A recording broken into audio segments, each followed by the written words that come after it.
बताओ कैसे करोगे, यही बताना है सामने ही।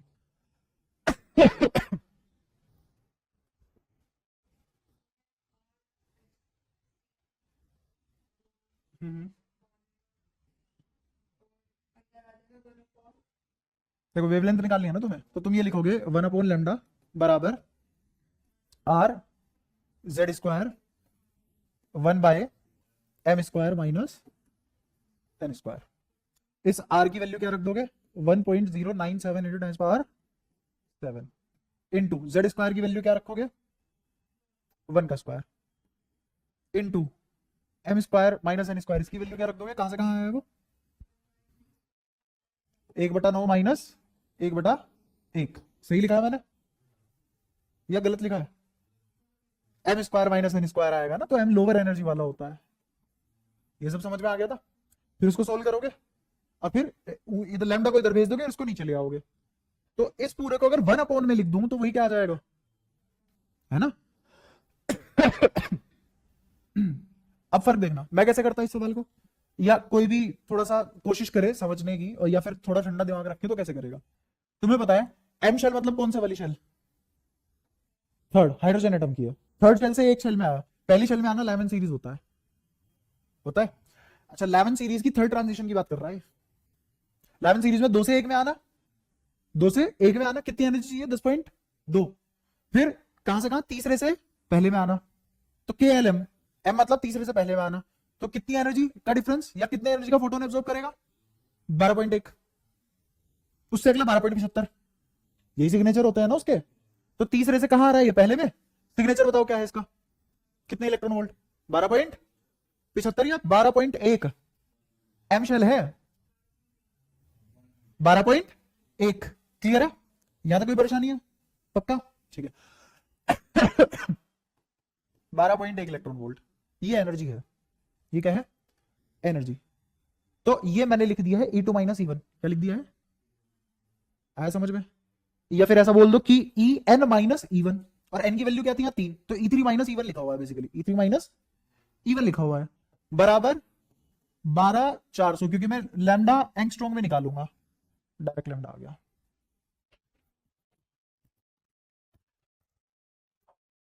तो किस दिन के लिए याद करवाए थे, और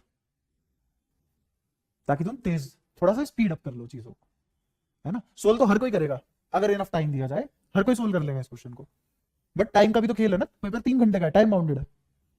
तो जब चीजें टाइम बाउंडेड होती है वैसी ही चीजें टफ हो जाती है ना। नीट का पेपर कभी भी टफ कैटेगरी में क्यों नहीं आ पाएगा, टाइम बाउंडेशन नहीं है उसमें, 65 साल की उम्र में देगा, कोई मना ही नहीं कर रहा। तो चीजें टाइम बाउंडेशन जब होती है, जब टफ होती है। तो इस यहां से डायरेक्ट तुम क्या लिखोगे, लैम्डा बराबर क्या, सब कुछ एंगस्ट्रॉम में आएगा, क्योंकि ये भी इलेक्ट्रॉन वोल्ट में लिखा है, और यहां जो लिखा होता है वो भी इलेक्ट्रॉन वोल्ट में लिखा होता है ना। इसको यहां से हटाओ, ये आ गया 121 से लगभग 1.1 के आसपास जाएगा, क्योंकि 30 बचेगा, है ना, बल्कि 0.1 लिखा जाएगा। तो क्या ये 1010 एंगस्ट्रॉम के आसपास नहीं आ जाएगा रफ अप्रोक्सीमेशन में। अब मुझे बताओ, ये तो मैंने लिख के समझाया, तुम्हें नहीं लगता था कि तुम्हें पता है 12.1 है बराबर में 12,400 है, तो 121 बटा 124 की बात हो रही है यहाँ पे, और उसको मुझे बाद में 1000 से मल्टीप्लाई कर देना है, तो 10-10 के आसपास आंसर आ जाएगा। मन ही मन मौखिक सवाल, लिखित बचा भी नहीं, ऐसे टोन डाउन करके सीखना पड़ता है ना। आई बात समझ। अच्छा यहाँ पे कुछ एनर्जीज है, इंपॉर्टेंस है उनकी, वो एक बार रिवाइज कराता हूँ तुम्हें, फिर उसके बाद कुछ क्वेश्चन करेंगे। जैसे सबसे पहली एनर्जी, कुछ कुछ नाम है, पहले वो देखते हैं ना। एक एक्साइटेशन स्टेट के बारे में पता है तुम्हें थोड़ा थोड़ा,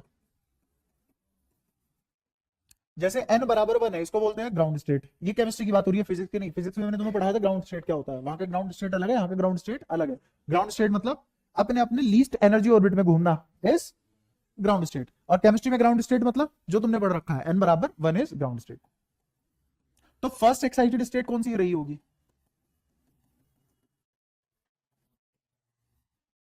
n बराबर 2, तो nth एक्साइटेड स्टेट कौन सी रही होगी, n -1 या +1, सोच समझ के बोलना। 2 के लिए यहाँ 1 आया, तो n+1 के लिए n आएगा, ठीक है। इस तरीके से एक्साइटेड स्टेट चलती है। अब एक्साइटेशन एनर्जी होती है, यहाँ पे एक टर्म है, बेसिकली कुछ नहीं है, एक्साइटेशन एनर्जी। एक्साइटेशन एनर्जी होती है जिस भी ऑर्बिट में इलेक्ट्रॉन घूम रहा है उससे ग्राउंड स्टेट में चले जाना। तो बेसिकली ये क्या बनेगी, E N minus E one, ये हो गई एक्साइटेशन एनर्जी। ई स्क्वायर मत लिख देना उसको, मल्टीप्लाई नहीं है, एब्रिविएशन है, ठीक है। Excitation energy is E N minus one, N nth excited state, कोई भी हो सकती है वो, ठीक है। तो जैसे मैं तुम्हें बोलूं कि मुझे थर्ड एक्साइटेड एनर्जी बता दो या एक्साइटेशन एनर्जी बता दो थर्ड स्टेट की, थर्ड एक्साइटेड स्टेट की एक्साइटेड एनर्जी कितनी आ जाएगी, 12.1 इलेक्ट्रॉन वोल्ट। बताओ कोई परेशानी, क्लियर। ये पहले टाइप की एनर्जी। अब दूसरे टाइप की एनर्जी देखो, एक होती है आयोनाइजेशन एनर्जी, बता चुका था ये भी।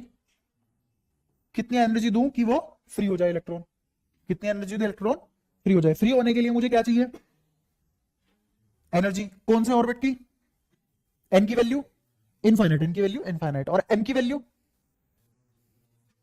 Ground state. यहां पे हमेशा ग्राउंड स्टेट, यहां पे हमेशा ग्राउंड स्टेट। तो ये क्या आएगा, ई इनफाइनाइट माइनस ई वन, सही बात है।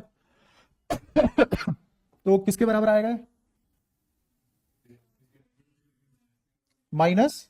अब इसको भी लिखना है ऐसे, इसका क्या होगा, H C by lambda minus का, और यहां माइनस माइनस प्लस हो जाएगा, क्लियर है। ये इनफाइनाइट का लैम्डा, ये वन का लैम्डा है ना। मुझे पता है यहां ये जो ई इनफाइनाइट है, ई इन्फिनिटी पे एनर्जी कितनी हो जाएगी, जीरो। तो ये पूरी टर्म जीरो ही है, माइनस माइनस प्लस हो जाएगा, क्या यही H C by lambda one होता है। ये तो होगी आयोनाइजेशन एनर्जी। लेकिन अगर वो बोल दें ionisation energy of nth orbit, तो अब क्या आ जाएगा, क्या अब लिखा जाएगा E infinity minus E N, और वो किसके बराबर हो जाएगा, H C by lambda N. Clear हुआ। फिर एक होती है आयनाइजेशन पोटेंशियल।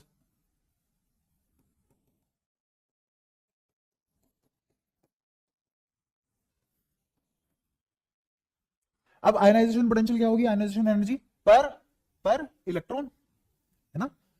तो वो ना लिख के मैं एक और चीज लिखूंगा, मैं लिखूंगा जब मेरी काइनेटिक एनर्जी आयोनाइजेशन एनर्जी के बराबर हो जाए, उस मोमेंट जो पोटेंशियल रही होगी वो आयनाइजेशन पोटेंशियल होगी। इस बात को लिख भी देते हैं, पोटेंशियल रिक्वायर्ड फॉर के ई बराबर आयनाइजेशन एनर्जी। तो के ई मतलब ई वी किसके बराबर हो जाएगा, ये ई इंफिनिटी माइनस ई एम। अब इस इलेक्ट्रॉन को उधर भेज दो, या फिर ये बोल दो कि v बराबर ई इंफिनिटी माइनस ई एन, ये इलेक्ट्रॉन वोल्ट था ना, बटे में इलेक्ट्रॉन तो कितना हो गया, माइनस ई एन। लिखेंगे एनर्जी ही, बस उसकी यूनिट क्या हो जाएगी, वोल्ट। कोई परेशानी। तो मतलब यूनिट से इलेक्ट्रॉन को काट सकते हैं, नहीं, यहां इलेक्ट्रॉन ही अपने आप में एक यूनिट बैठा हुआ था, और इलेक्ट्रॉन से इलेक्ट्रॉन ही कटा है, और इलेक्ट्रॉन से इलेक्ट्रॉन भी नहीं कटा, बेसिकली चार्ज ऑन इलेक्ट्रॉन से चार्ज ऑन इलेक्ट्रॉन कटा है, ये असली बात, ठीक है। अच्छा, अब एक और चीज होती है इधर, बाइंडिंग एनर्जी।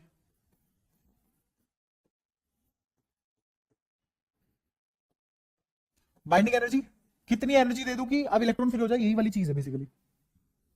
लेकिन ये nth ऑर्बिट के लिए भी काम कर रही थी, ये भी nth ऑर्बिट के लिए काम कर सकती है। इसको तभी लेना माइनस ई एन जब ये nth ऑर्बिट की बात करें, वरना यहां पे स्टैंडर्ड में क्या होती है, वन वन। समझ आया। तो मैं अगर सिर्फ इतना लिख दूं कि for ground state binding energy ही क्या हो जाती है, ग्राउंड स्टेट के लिए बात सिर्फ, क्योंकि binding energy of ground state मतलब वन से मुझे कहां तक लेके जाना है, इन्फिनिटी पे। तो उसके लिए मुझे कितनी एनर्जी देनी पड़ेगी, वही बाइंडिंग एनर्जी है, मतलब आयनाइजेशन एनर्जी जितनी ही बाइंडिंग एनर्जी आएगी। और जितनी भी एनर्जीज मैं लिख रहा हूं सारी किसमें है, प्लस में। ये देखो खुद प्लस में आया, ये भी खुद प्लस में आएगा, है ना। एक्साइटेशन एनर्जी भी किसमें आएगी, प्लस में ही आएगी। क्लियर है सारी बातें, क्योंकि मैं बड़ी वैल्यू में से छोटी वैल्यू घटा रहा हूं, यहां भी बड़ी वैल्यू में से छोटी वैल्यू घटा रहा हूं, सब पॉजिटिव होगा। क्लियर है, यहां तो कोई परेशानी किसी को। ये सारी बातें हैं यहां पे।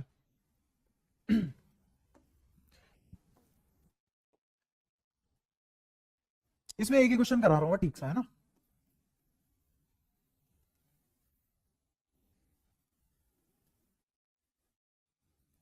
मान के चलो कि एक एटम है हाइड्रोजन जैसा, H लाइक एटम, हाइड्रोजन नहीं है, हाइड्रोजन के जैसा है, H लाइक एटम है, हैव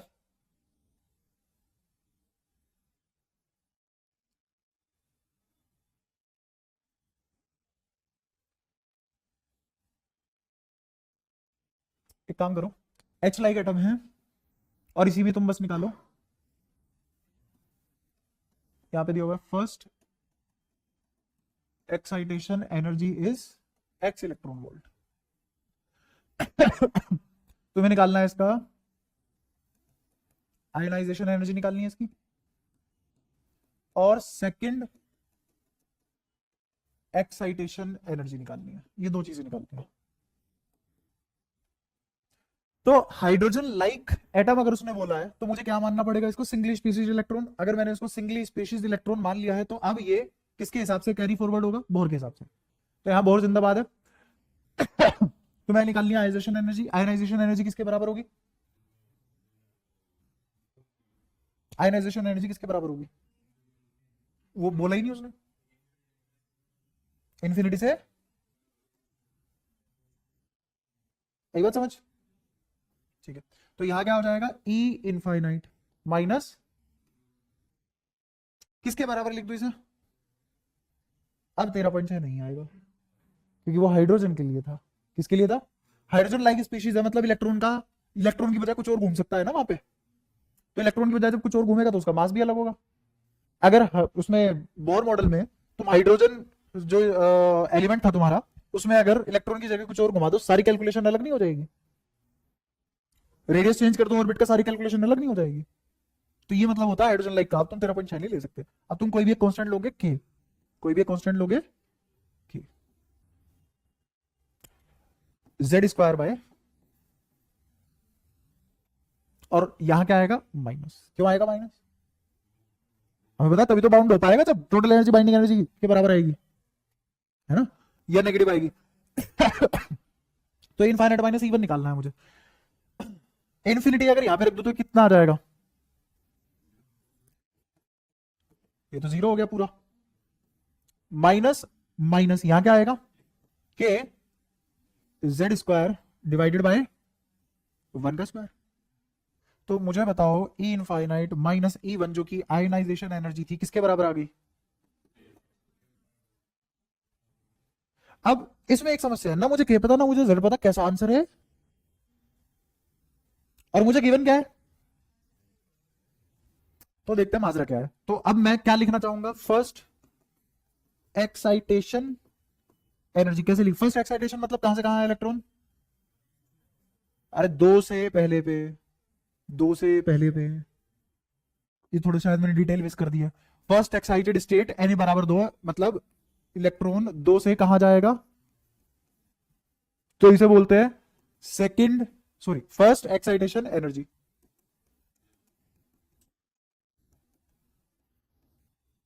अगर मेरा 2 से 1 पे इलेक्ट्रॉन गया, अब जो मुझे एनर्जी मिलेगी उसे क्या बोलते हैं, फर्स्ट एक्साइटेशन एनर्जी, है ना। इस तरीके से नहीं बताया मैंने, सॉरी। अब ठीक है।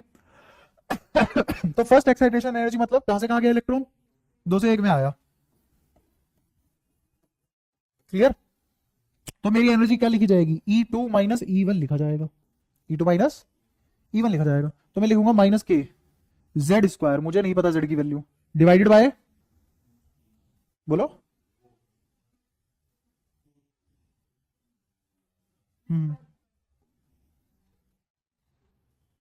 वहां पे कैलकुलेशन माइनस अंदर भेज के करी थी मैंने। ये समझ आया चार क्यों है, तुम्हें इसमें कंफ्यूजन रही होगी। ई एन माइनस जब ई एम लिखा था तो हमने ऐसे ही लिखा था, के जेड स्क्वायर बाहर, अंदर क्या बचा, 1/n² माइनस 1/m²। इस माइनस को अंदर भेजा था, इसलिए 1/m² माइनस 1/n² आता। यहां थोड़ी लगा दूंगा, यहां तो मैं माइनस लिख ही रहा हूं। या फिर यहां माइनस मत लगाओ, डायरेक्ट ही क्या लिखो, अगर तुम्हें वो रट चुका है तो फिर रटा हुआ इस्तेमाल करो। क्या लिखोगे यहाँ पे, के जेड स्क्वायर बाय 1 माइनस के जेड स्क्वायर बाय 4, है ना। और अगर तुम्हें वो रटा ही हुआ है तो डायरेक्टली लिखो ना के जेड स्क्वायर 1 माइनस 1/4, ये लिख दो, ठीक है। तो जो मैं पहले कर रहा था वो गलत था, नहीं माइनस लिखता, फिर आगे माइनस माइनस प्लस हो जाता, फिर उसको सोल्व कर लेते, है ना। अच्छा, एक में से 1/4 गया, 3/4 बचता है, तो 3/4 के जेड स्क्वायर आ गया अपना आंसर। ध्यान से देखो सवाल में वो x के बराबर दिया है, x वेरिएबल नहीं है, x एक गिवन टर्म है, तो किसके बराबर आएगा ये, x। तो मुझे बताओ के जेड स्क्वायर किसके बराबर आया, 4/3x। क्यों किया होगा मैंने ऐसा, ऐसा इसलिए किया होगा क्योंकि मेरी आयनाइजेशन एनर्जी के जेड स्क्वायर के बराबर आ गई, तो नीचे वाले से के जेड स्क्वायर 4/3x के बराबर आ गया, हेंस आयनाइजेशन एनर्जी निकाल ली गिवन टर्म्स में, इतने इलेक्ट्रॉन वोल्ट आयनाइजेशन एनर्जी का। सवाल समझ आया, यहां तो कोई परेशानी, इस कैटेगरी के सवाल आ जाते हैं, ठीक है। तो पहला पार्ट खत्म। दूसरा पार्ट सेकंड एक्साइटेशन एनर्जी, इसके बारे में क्या ख्याल है, 3 से 2, हाँ। तो सेकंड एक्साइटेशन एनर्जी का मतलब क्या हो जाएगा, अब तो तुम्हें पता है ना के जेड स्क्वायर बाहर है, के जेड स्क्वायर बाहर, अंदर कहां से कहां जा रहा है, 3 से 2 जा रहा है, तो मैं क्या लिखूंगा 1/4 माइनस 1/9, सही लिखा है क्या मैंने, सही लिखा है, अरे वो लगा दिया ना 1/m स्क्वायर माइनस m, क्योंकि तुम्हें वही आता।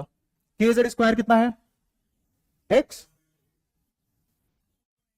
या 4/3x, 4/3x। अच्छा, अंदर क्या बचेगा, 5×12 = 36। अब मैं बस ये चाहूंगा, ये जो सेकंड एक्साइटेड एनर्जी है, तो एक्साइटेड एनर्जी में मैंने तुम्हें जो डेफिनेशन लिखवाई थी वो इस्तेमाल कर लो एक बार थोड़ी सी, तो तुम्हें क्या लगता है वहां गलती कहां है, हाँ, तो यहां 1/4 नहीं, कितना आएगा,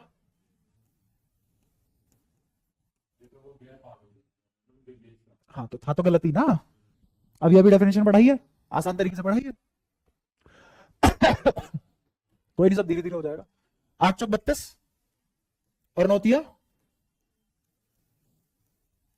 सेकंड एक्साइटेड एनर्जी आ गई गिवन टर्म्स में, ऐसे करके सवाल हो जाएगा, ठीक है। अब तो नहीं मुश्किल कुछ, इजी।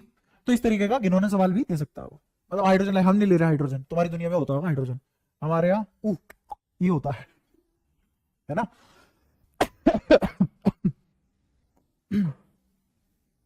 बस यही ब्यूटी है साइंस की, भाषा बदलने से ये नहीं बदलती, क्योंकि लैंग्वेज कोई भी है, इमोशन तो वही रहता है, वही साइंस है। सुना ही नहीं होगा भी इमोशन, अरे साइंस ये तो आर्ट्स होती है, इमोशन को तो लेखक समझता है, खैर। अच्छा, स्पेक्ट्रम वहां हो चुका था ना फिजिक्स में, तो यहाँ पे कुछ ऐड ऑन कर रहा हूं मैं, कुछ चीजें, वहां वाला तो सारा का सारा यहाँ आ ही जाएगा, यहाँ पे क्या ऐड ऑन कर रहा हूँ, यहाँ पे ऐड ऑन कर रहा हूं मैं, जैसे हमने एच स्पेक्ट्रम पढ़ा था, एच स्पेक्ट्रम में पहले स्पेक्ट्रम ही बताता हूँ थोड़ा सा, यहाँ पे कुछ डेफिनेशन वगैरह होती है, टर्म्स होती है, थोड़ी बाजी है थोड़ी सी। स्पेक्ट्रम होता है जब कोई भी रे या इलेक्ट्रोमैग्नेटिक रेडिएशन डिस्पर्स हो जाती है कलर्स में, और वो कलर कुछ अरेंज वे में आ जाते हैं, ठीक है। तो ऐसे लिखो, डिस्पर्स इनटू अरेंज्ड कलर। ये किसने अरेंज किए होंगे, नेचर ने, हमने नहीं किया, नेचर ने किया, ठीक है। अच्छा, अभी स्पेक्ट्रम बहुत टाइप के हो सकते हैं, लेकिन दो बड़ी क्लासिफिकेशन क्या हो सकती है इसकी, एक तुम्हारा एमिशन स्पेक्ट्रम, या पहले एब्जॉर्प्शन देख लो, पता सब है तुम्हें, याद है ना एब्जॉर्प्शन स्पेक्ट्रम। तो एब्जॉर्प्शन स्पेक्ट्रम में क्या होता है, एब्जॉर्प्शन स्पेक्ट्रम में होता है, जैसे मान लो मेरे पास एक रे तो ये है, या फिर एक वेव तो ऐसी आई, मान लो एक वेव ऐसी आई, एक वेव मान लो ऐसी आई, एक वेव ऐसी आई, क्या सबकी वेवलेंथ अलग है, सबसे ज्यादा वेवलेंथ किसकी है, और सबसे कम वेवलेंथ किसकी होगी, तो फ्रीक्वेंसी भी सबसे ज्यादा उसी की होगी।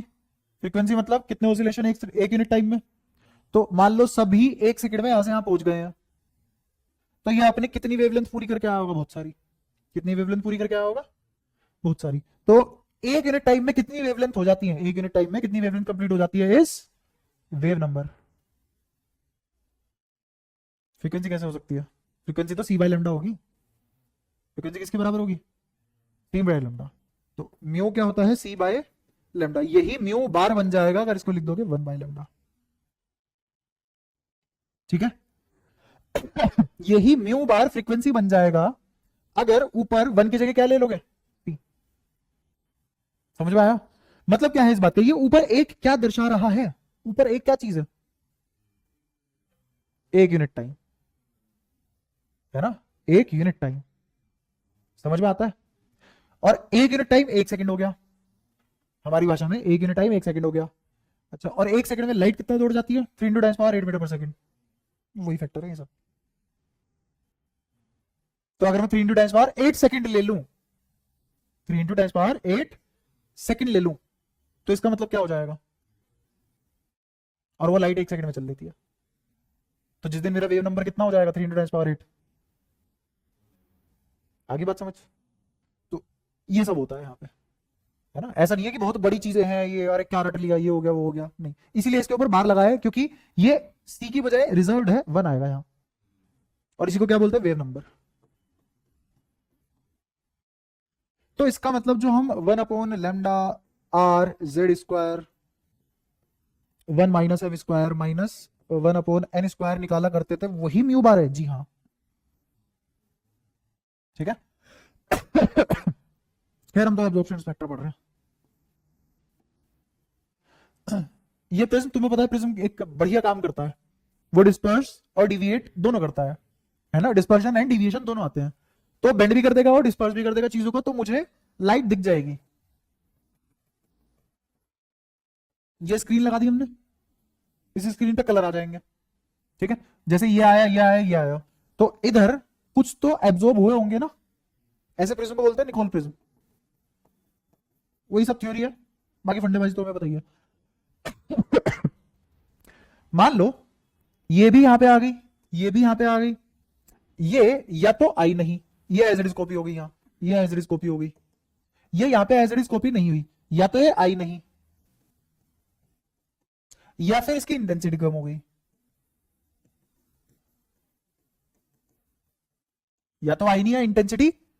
इसका मतलब मान लो ऐसी 15 वेव आई थी, अब यहां पे सिर्फ 10 आई है, तो क्या कम इंटेंसिटी नहीं हो गई उसकी।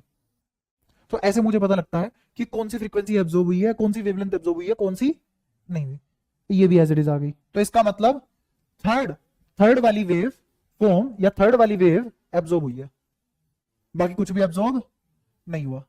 समझ आया। तो मुझे बताओ एब्जॉर्प्शन स्पेक्ट्रा में ये एज इट इज कॉपी हो गया, ये एज इट इज कॉपी हो गया, ये एज इट इज कॉपी नहीं हुआ, ये एज इट इज कॉपी हो गया। जो एज इट इज कॉपी नहीं हुआ वो गिना जाएगा किसमें, एब्जॉर्प्शन स्पेक्ट्रम में। तो this makes up absorption spectrum. ये मैंने तुम्हें 4 वर्सेस 1 में समझा दिया। असलियत में इनफाइनाइट वेवलेंथ होंगे और उसमें से कुछ का मतलब बहुत सारी एब्जॉर्ब होगी होंगी, और बहुत सारी जो एब्जॉर्ब होगी उनसे क्या बनेगा। तो इसको ऑब्जर्व करने का तरीका ये होता है कि जो स्क्रीन होती है वो ब्राइट होती है, स्क्रीन ब्राइट होती है। इस ब्राइट स्क्रीन पे कहां कहां डार्क फ्रिंजेस आ गई हैं, वो क्या बनाएगा, बात समझ में। जैसे व्हाइट पेपर पे ब्लैक कलर के बारकोड, व्हाइट पेपर पे ब्लैक कलर के बारकोड इज एब्जॉर्प्शन स्पेक्ट्रम, है ना। और पेस्टल बुक नहीं आती जिसपे काले रंग का पन्ना होता है, उस पेस्टल बुक में व्हाइट कलर का barcode is emission spectrum. Clear है। ये ब्राइट के लिए उसका रीजन है क्योंकि मुझे वो पता करना कौन एब्जॉर्ब हो गया, है ना। तो ब्राइट पे सारे धुले हुए दिखेंगे तुम्हें, ब्राइट पे ब्राइट थोड़ा ना चमकेगा, ब्राइट पे कौन चमकेगा, डार्क। तो जहां ब्राइट स्क्रीन पे डार्क खाने आ जाएंगे, डार्क लाइंस आ जाएंगी, ये क्या है, डार्क लाइंस, वो बनाएगा एब्जॉर्प्शन स्पेक्ट्रम। मुद्दे की बात है, होगी अब क्लियर। तो क्यों हम ब्राइट स्क्रीन यूज करते हैं ये भी पता लग गया है, ठीक है। अब आते हैं एमिशन स्पेक्ट्रम। एमिशन स्पेक्ट्रम में क्या होगा, एब्जॉर्ब करने के बाद फिर वो एनर्जी देगा भी, है ना। तो ये खुद अलग अलग तरीके का होता है। एक होगा इसमें कंटिन्यूअस स्पेक्ट्रम, कंटिन्यूस में होगा तो विब की ओर मिल जाएगा।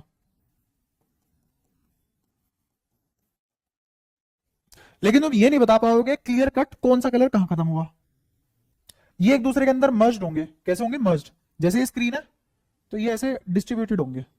तो ऐसे कोई क्लियर कट लाइन नहीं होगी, यहां से यहां तक वायलेट है, फिर यहां से यहां तक इंडिगो है, यहां से यहां तक ब्लू, ऐसे कोई क्लियर कट लाइन नहीं होगी। ये एक दूसरे के ऊपर मर्ज हो रहे होंगे, मर्ज्ड ऑन ईच अदर। ये होता है कंटिन्यूस। यहां पे क्या होगा? लाइन स्पेक्ट्रा या डिसकंटिन्यूस। बहुत सारे नाम है इसके, डिस्क्रीट, डिसकंटिन्यूस और लाइन।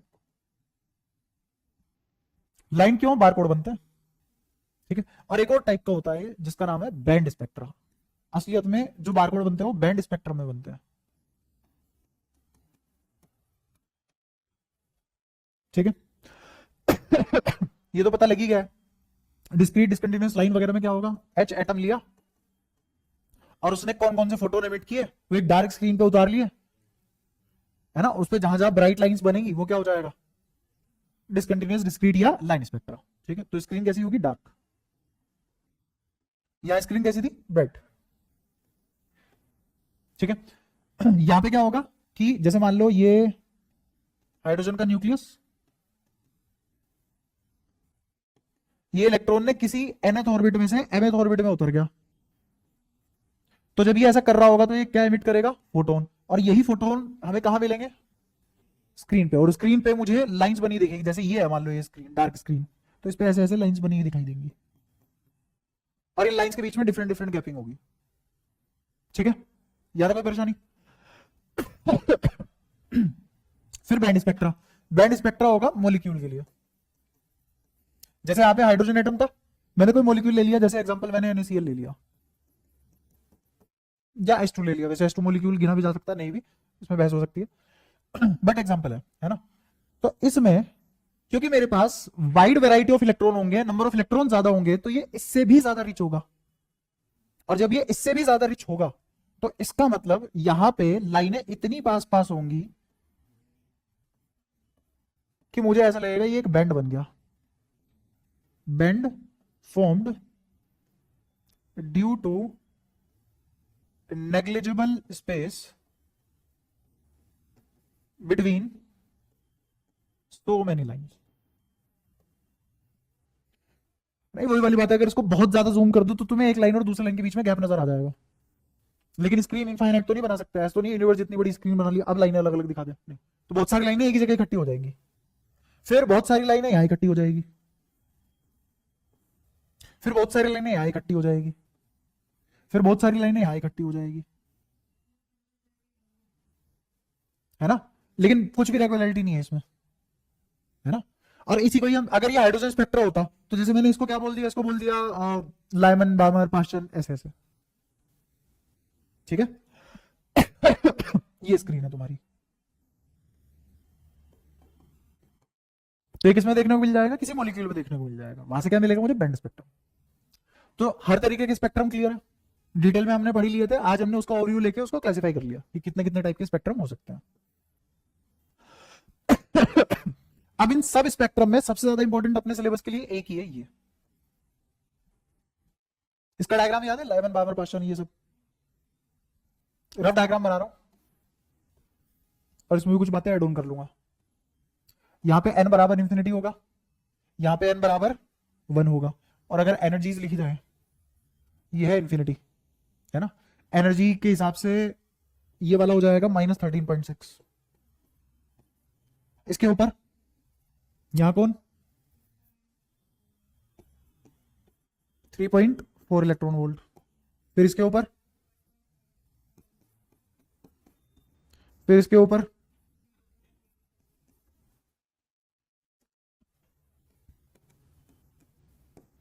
फिर इसके ऊपर, तो ये n बराबर 1 2 3 4 5 ऐसे करके चलेगा। जब फिफ्थ में इलेक्ट्रॉन आएगा तो उसको क्या बोलेंगे? Fourth excited state. क्या बोलेंगे? Fourth excited state. ऐसे इंफिनिटी तक है, कहां तक है? इंफिनिटी तक है।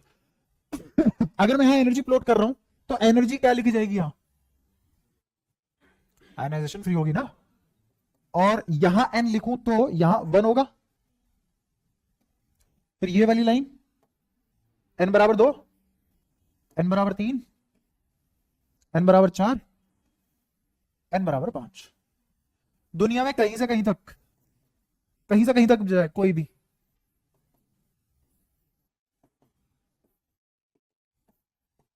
ये ऐसी हरकत करने वाला कहीं से ही उठे लेकिन आके 1 में बस जाए।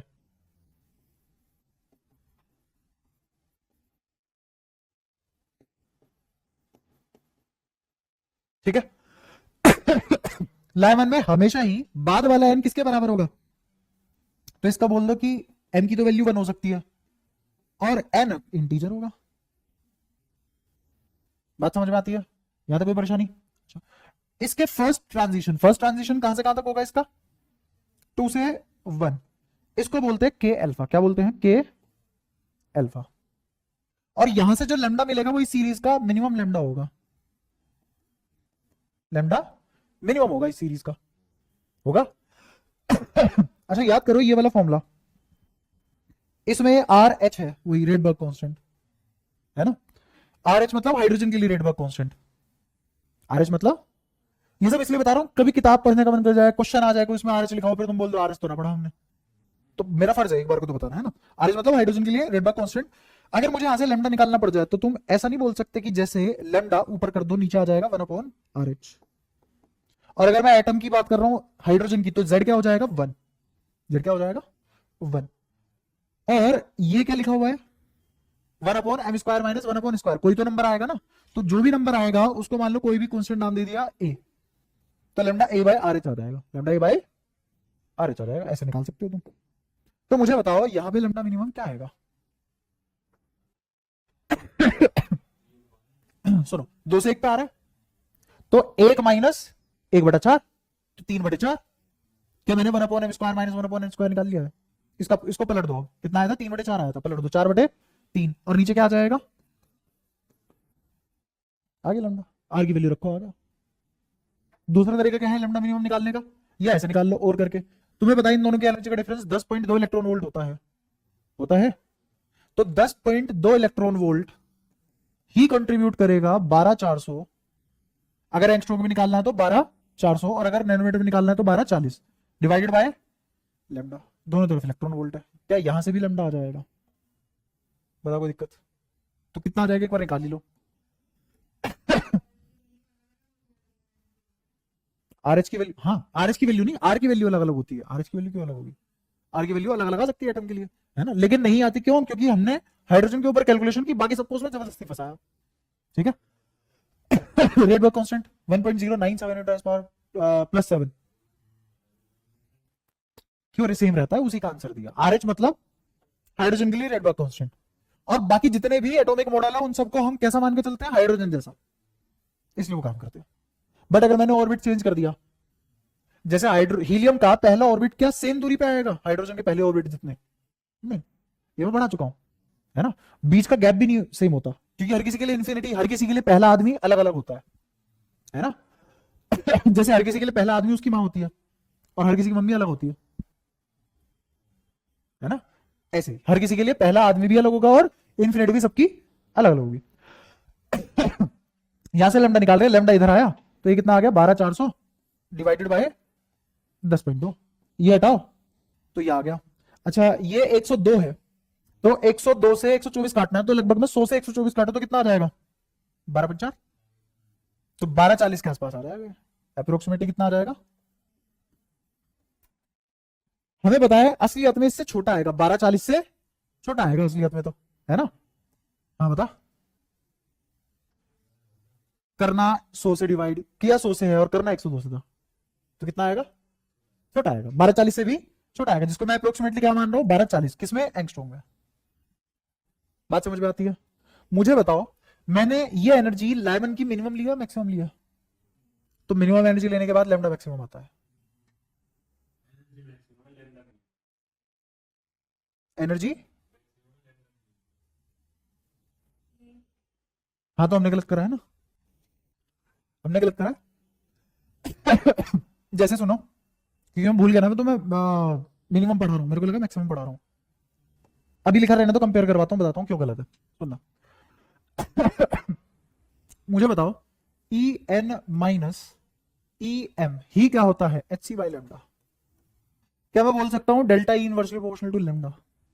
क्या मैं तुम्हें बता सकता हूं कि अगर मेरा डेल्टा ई, या ऐसा भी नहीं, ऐसा समझो, अगर मेरा लेमडा मिनिमम है तो डेल्टा ई, तो मुझे यहां कौन सी एनर्जी उठानी चाहिए थी? लेमडा मिनिमम के लिए कौन सी एनर्जी उठानी चाहिए थी? मैक्सिमम। तो मुझे यहां डेल्टा ई क्या उठाना पड़ेगा? मैक्सिमम उठाना पड़ेगा, मतलब 13.6। इसी कैलकुलेशन में क्या डाल दो, 13.6, इसी कैलकुलेशन में क्या डाल दो, 13.6। तो 13.6 यहीं पे इसी वाले एक्सप्रेशन में लिख दो ना, लेमडा मिनिमम इज, यहां नीचे 13.6, तो 12,400 डिवाइडेड बाय 13.6। तो अब ये नीचे 136 है ना, 136 है और 124 को डिवाइड करना है, तो 916 कुछ ऐसे ही आ जाएगा, ऐसे ही कुछ कुछ आएगा, मतलब 900 से तो ज्यादा ही आएगा, ये तो पक्का है, लेकिन 1000 से कम आएगा ये भी पक्का है। नहीं समझ पा रहे? पढ़ी मत 13.6, तुम तो ये पढ़ो।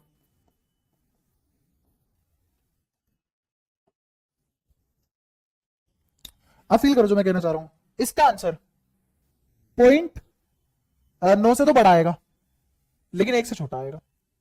ऑब्वियसली एक तो हो नहीं सकता, एक तो तब होगा जब 136 छोटा होगा 124 आ रहा है, तो पक्की बात है एक से तो कम ही रहेगा ये एक्सप्रेशन एक से कम रहेगा, लेकिन पॉइंट 9 से बड़ा भी होगा, क्योंकि मुझे इसके आगे पॉइंट लगाना पड़ेगा और ये 1240 आ जाएगा, बात वही पड़ेगी। 10 से मल्टीप्लाई करोगे मतलब मेरा आंसर एक आ जाता, इसलिए तो मैं कह पा रहा हूं पॉइंट 9 से बड़ा और एक से, वही वाली बात है, 1000 एंगस्ट्रॉम से छोटा लेकिन 900 एंगस्ट्रॉम से बड़ा। समझ आया? कोई परेशानी? तो जो मैंने डेटा लिखा हुआ है वो गलत हो सकता है, हाँ, बट रेंज सही है, हाँ रेंज सही है, 900 से 1000 के बीच में कोई आंसर आएगा, एग्जैक्ट मैं अभी निकाल ले रहा हूं, ठीक है। अच्छा, ये फिर ये वाला लेमडा किसका निकला होगा? मैक्सिमम का, क्योंकि मैंने एनर्जी क्या ले ली होगी, क्या मैंने दुनिया की सबसे छोटी एनर्जी ली है या इस 11 सीरीज की सबसे छोटी एनर्जी ली है? तो क्या मैंने 11 सीरीज का लेमडा रेंज निकाल लिया, लेमडा मैक्सिमम से लेमडा मिनिमम। लेमडा मिनिमम जब इन्फिनिटी से 1 पे आएगा तब होगा, क्योंकि एनर्जी मैक्सिमम थी। हाँ बिल्कुल, याद करने के लिए मैं तुम्हारे लिए आसान कर देता हूं, मैं इसके लिए क्या लिखूंगा, लेमडा मिनिमम, और इसके लिए क्या लिखूंगा, आगे बात समझ। और ये जो पहली स्पेक्ट्रम लाइन होती है, first spectrum line, first spectrum line, इसको बोला जाता है के अल्फा। क्या बोला जाता है? के अल्फा। ऐसे ही जो सेकंड स्पेक्ट्रम लाइन होगी इसको बोला जाएगा के बीटा, और इसको बोला जाएगा के गामा। ये सब बस नोटेशन है। तो बोल दे कि भाई के अल्फा की वेवलेंथ निकाल दो, ये रही, कहा ये रही, ये रही, ठीक है, यहां तो कोई परेशानी?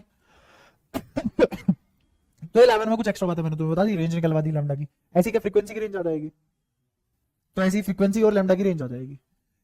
फ्रीक्वेंसी कैसे कैसे लिखी जाएगी, फ्रीक्वेंसी यहां क्या होगी, मैक्सिमम, और यहां क्या हो जाएगी, ऐसे करके रेंज निकाल सकते हैं हम। कोई परेशानी इसमें? अच्छा, इस वाली लाइन को बोला जाता है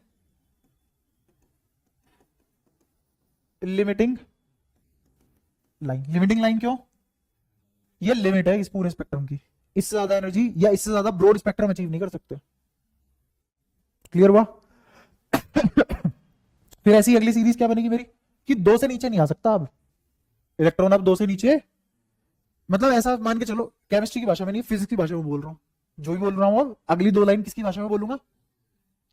अब जो दूसरी सीरीज आएगी उसका नाम होगा बामर, और बामर सीरीज के लिए उसकी ग्राउंड स्टेट सेकंड होती है, n बराबर 2 इज ग्राउंड स्टेट फॉर, तो जो फर्स्ट एक्साइटेड स्टेट केमिस्ट्री के लिए होती है वो बामर सीरीज की ग्राउंड स्टेट होती है।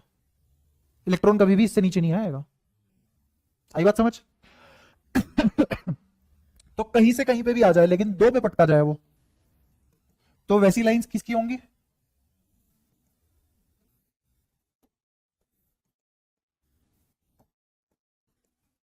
यहां पे इसको बोलेंगे एल अल्फा। क्या बोलेंगे? एल अल्फा, इसका क्या नाम हो जाएगा, एल बीटा, इसका क्या नाम हो जाएगा। तुम्हें लगा होगा नहीं मैं गलत लिखवा रहा हूँ, एल तो इसके लिए होना चाहिए था, नहीं इसी के लिए है, कुछ गलत नहीं है, इसके लिए के है, इसके लिए एल है, और बाकी वालों के लिए कुछ नहीं है, ठीक है।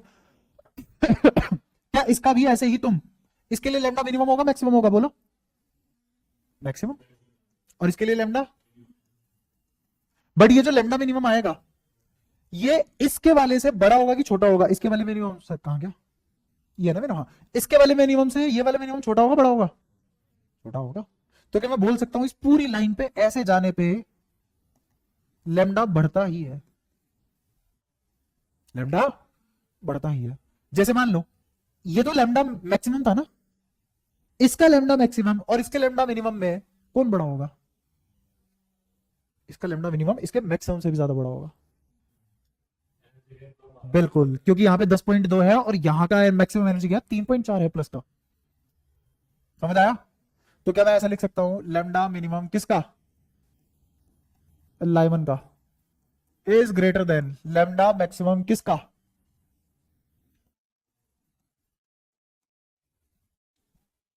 समझ आया। अगर मैं यहां से यहां जा रहा हूं, यहां से यहां जा रहा हूं, जो लाइन पहले पड़ गई उसका लेमडा मिनिमम होगा या छोटा होगा, और जो आगे पड़ गया वो, तो इस वाले का तो और भी ज्यादा होगा, इस वाले का और भी ज्यादा होगा।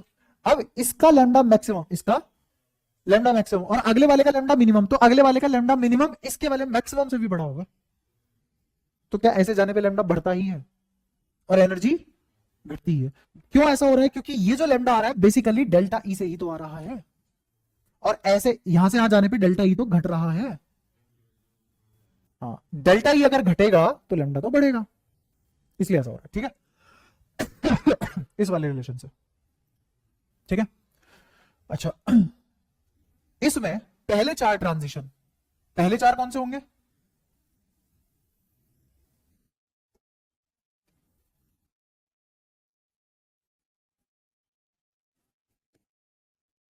ये पहला, दूसरा, तीसरा, और ये वाला कौन सा हो जाएगा, छठा। तो ये पहले चार ट्रांजिशन, फर्स्ट 4 ट्रांजिशन तो होंगे विजिबल,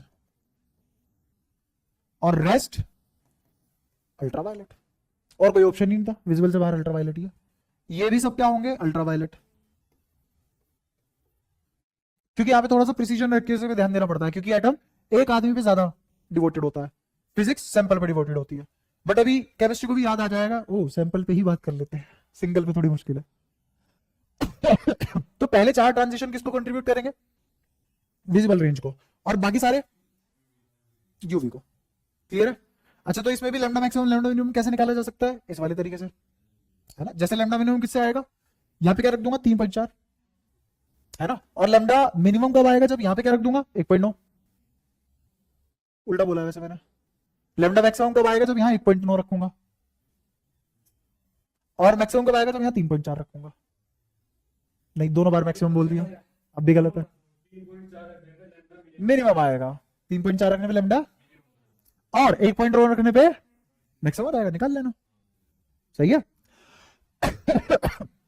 इसके अगले वाली सीरीज का नाम बताओ, लाइन नहीं बना रहा मैं, तो बताइए इसकी अंतिम घड़ी कहां मरती है हमेशा, 3 पे। तो इसका m हमेशा क्या रहेगा, 3, और n कुछ भी हो सकता है। इससे अगला क्वेश्चन के बाद इसका m बराबर 4, उसके बाद पी फंड, इसका m बराबर 5, और फिर एक आता है हम्फ्री,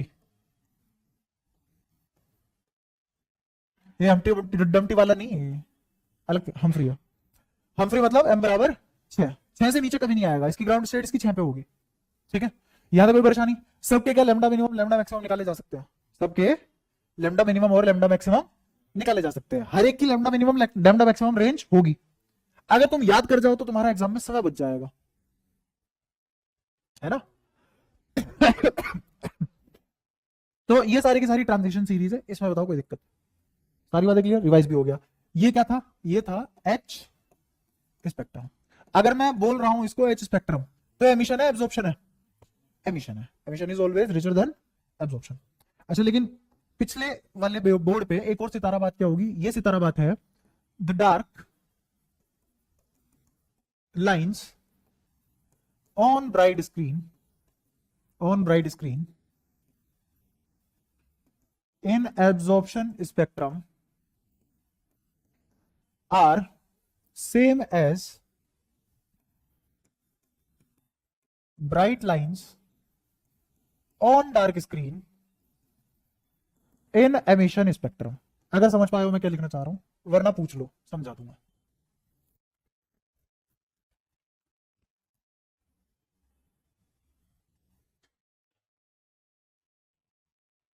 सही है, हाँ ज्यादा होंगी फालतू हो जाए, पर मैंने देख पहले क्या लिखा है, जो डार्क लाइन ब्राइट स्क्रीन पे एब्जॉर्प्शन के लिए होंगी वो पक्का होंगी उसमें। नंबर मैंने लिखा नहीं, एक बार भी नहीं लिखा number of lines, number of lines नहीं लिखा है मैंने। ऑब्वियसली नंबर ऑफ लाइंस किसमें ज्यादा होगी, इसमें। आई बात समझ में, पक्का। तो अब समझ में आ गया इसी तरह बात क्या है, शब्दों के खेल है यहाँ पे, क्योंकि थ्योरी भी इन्वॉल्व है तो शब्दों में फंसाया जा सकता है, ठीक है। ये सारी बातें बताओ, इसमें कोई दिक्कत हो किसी को भी, कोई आपत्ति? ठीक है, अगर कोई आपत्ति नहीं है आगे बढ़ते हैं। अब आते हैं नंबर ऑफ स्पेक्ट्रम लाइंस, ये मैंने वहां नहीं पढ़ा है फिजिक्स में, है ना। Number of spectrum lines in atomic H sample.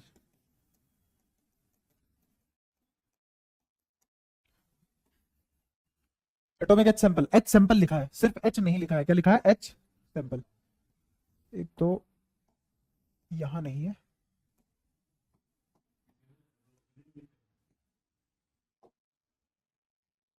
अगर हाइड्रोजन स्पेक्ट्रम की बात हो रही है तो कौन सा, जब तू गायब हुआ था ना 1-2 मिनट के लिए, तो यही बताया था मैंने, जो भी पढ़ेंगे अब यही है डिटेल में अपने पास, ठीक है। समझते हैं, जैसे मान लो बेसिक ट्रांजिशन 2 से 1 पे हो सकता है, कितनी स्पेक्ट्रम लाइन पॉसिबल है, एक। कितनी स्पेक्ट्रम लाइन, बस।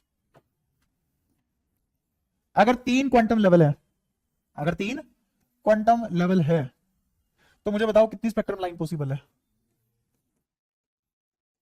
3। आई बात समझ। कभी भी अगर तुम्हें कॉम्बिनेशन निकालनी हो स्पेक्ट्रम लाइन के, तो सबसे ऊपर वाले से शुरू करो, सबसे ऊपर वाले से शुरू करो, सबसे आखिरी तक जाओ और सारे कॉम्बिनेशन निकालो जो यहां से शुरू हो सकते थे। तो कितने कॉम्बिनेशन शुरू हो सकते थे, 3rd से 2, उसके बाद तो खत्म ना। फिर कॉम्बिनेशन किससे शुरू करेंगे, 2 से 1 पे खत्म, तो टोटल कितने कॉम्बिनेशन आ गए, तो total number of spectrum line कितनी, 3।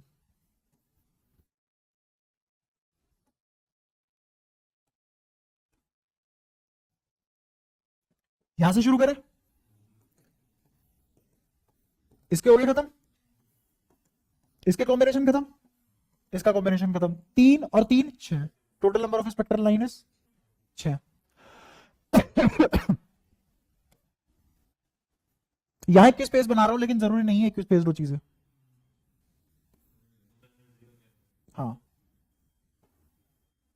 जैसे जैसे ऊपर की तरफ जाएंगे गैप कम होता चला जाता है, सबसे ज्यादा गैप सबसे पहले वाले में होता है, और उसी गैप को क्या बोलते हैं, फॉरबिडन एनर्जी गैप। इससे बनाए कॉम्बिनेशन पहले,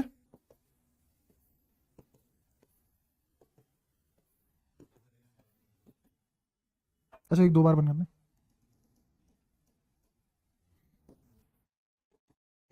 हो गए पूरे। फिर इससे बनाएंगे, हो गए पूरे। फिर इस वाले से बनाएंगे, हो गए पूरे। फिर इससे बनाएंगे। ऐसे करवाने का रीजन क्या है, यहां पे तो मैंने 5 लिए, 6 लेवल लेता, तुम्हें पता है 6 लेवल लेने के बाद 1 2 3 4 आता है, 5 के लिए आता है, 6 के लिए कितना आ जाएगा, ये 5 आएंगे, और ये सारे तो आएंगे ही आएंगे। तो इसके लिए कितना है, total number of spectral line 10, तो 6 के लिए कितनी आ जाएगी, 15। नहीं आ रहा समझ, इसलिए मैंने कहा पहले सबसे पहले हाईएस्ट लेवल पे जाओ, उससे कितनी लाइनें शुरू हो सकती थी उसके कॉम्बिनेशन निकाल लो, उससे कम कर दो अगले वाला आ जाएगा, उससे कम कर दो अगले वाला आ जाएगा। तो अगर मुझे 6 लेवल के लिए निकालना पड़ता, 6 लेवल्स के लिए निकालना पड़ता, तो 6 के लिए कितने एग्जिस्ट करते, 5। तो बस ऐसे गिनते चले जाओ, 5 4 3 2 1, हो गए। तो आंसर देख लो कितना आएगा, 4 3 7 और 2 9 और 1 10 और 5 15, ठीक है। अब मेरी बात सुनना, ये जो कॉम्बिनेशन है ये सिर्फ दो क्वांटम लेवल के बीच में एग्जिस्ट कर सकता है। ये जो कॉम्बिनेशन है सिर्फ दो क्वांटम लेवल के बीच में एग्जिस्ट कर सकता है। तो एक बारी में कितने क्वांटम लेवल सेलेक्ट कर सकता हूं मैं? दो। एक बारी में कितने क्वांटम लेवल सेलेक्ट कर सकता हूं? दो। टोटल क्वांटम लेवल कितने हैं? 5। पढ़ा लू अपने पेज पे। मैं अपने पेज पे पढ़ाता, पता है कैसे पढ़ाता? ये नाम लिखता और सीधा बोल देता NC2 आगे बढ़ो, और सीधा एडवांस के क्वेश्चन। समझ अभी? इसमें टोटल क्वांटम लेवल कितने हैं? 2। और एक टाइम पे कितने सेलेक्ट कर सकता हूं? कितने तरीके हैं सेलेक्ट करने के? एक टाइम पे 2 ही जुराबे चुननी है। साला जुराबे ही 2 है, कितने तरीके हो गए भाई चुनने के? जुराबे में समझ में आ रहा है, क्वांटम लेवल में नहीं आ रहा। मैं ये एग्जांपल ले रहा था ना, अगर मैं यहां उंगली कर रहा हूं और इसका एग्जांपल ले रहा हूं तो कोई बिरला ही होगा जो इस पे चला जाएगा।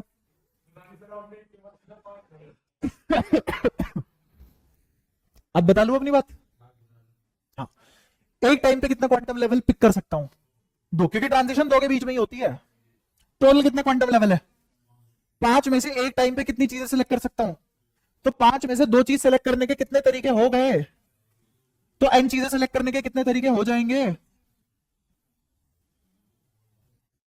इसीलिए तुम बचपन से रखते हुए आ रहे हो number of spectrum line n into N minus 1/2। अरे ये वही तो है, मैं बस समझा रहा हूं ये फॉर्मूला, बाकी रटवा रहे हैं, बस इतना सा फर्क है। समझ आई? कोई परेशानी? तो क्या अब मुझे लिख लेना चाहिए कि total number of spectrum line in atomic H sample.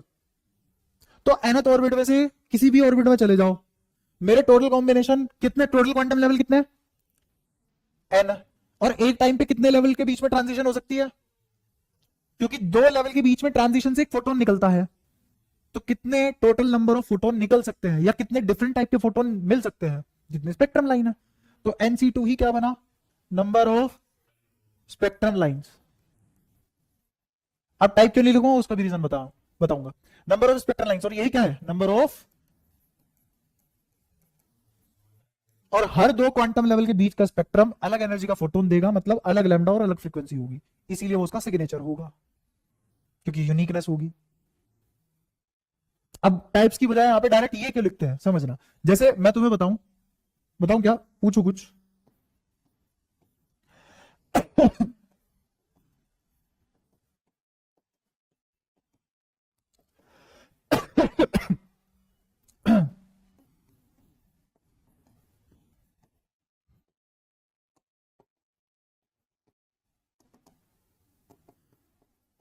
ये डार्क स्क्रीन है, इस डार्क स्क्रीन पे कितनी स्पेक्ट्रम लाइन दिखेंगी? ये डायग्राम है, बट ये तो 1 2 3 4 5 है। सिग्नेचर सबका सेम है, तो सभी के सभी स्पेक्ट्रम लाइन, पहले वाली स्पेक्ट्रम लाइन यहां बनी इसकी वजह से, दूसरे वाली यही बनेगी।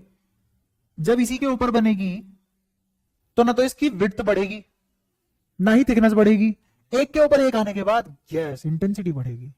तो इसका मतलब है इंटेंसिटी ज्यादा होगी, लेकिन एक ही स्पेक्ट्रम लाइन को कंट्रीब्यूट करेगी। तो नंबर ऑफ स्पेक्ट्रम लाइन कितनी होगी? हाँ, क्योंकि E N minus E M fix है इन 2 क्वांटम लेवल के बीच का, तो एच सी बाय लैम्डा भी तो फिक्स हो गया, और H C by lambda fix होती लैम्डा फिक्स हो गया, सी तो फिक्स था ही, लैम्डा फिक्स होती म्यू भी फिक्स हो गया। आज आ रही है समझ में चीजें कहां से कहां कैसे चल रही है एग्जैक्टनेस में। इसीलिए उसने कहा था कि डेल्टा ई बराबर जो एच सी बाय लैम्डा है, इसीलिए उसने सिर्फ एक ही फोटोन निकाला। अब कहने में कितनी आसान बात है, एक ही फोटोन निकाला, बट हम कैसे मान ले? हमें तो स्पेक्ट्रम में बहुत सारे फोटोन दिखते हैं। वो एक ही फोटोन निकालने का मतलब है जब जब लैम्डा ई इतना होगा तब तब ये वाला फोटोन मिलेगा, और ऐसे बहुत सारे फोटोन मिलेंगे अलग अलग डेल्टा ई से। इसीलिए नंबर ऑफ फोटोन भी कितने होंगे? NC2, और वही स्पेक्ट्रम लाइन बनेगी। तो क्या बनेगी? Spectrum line. होगी सारी बातें क्लियर? ठीक है। अगर मैं आइसोलेटेड एच एटम लूं, हालांकि ऐसे पढ़ नहीं सकते हम उसको, पर क्यों ना फालतू बात कर ले, क्योंकि क्वेश्चन पूछता है आदमी, उससे आता है, सिलेबस में है। आइसोलेटेड एच एटम की बात करें तो इसमें नंबर ऑफ स्पेक्ट्रम लाइन कितनी होंगी?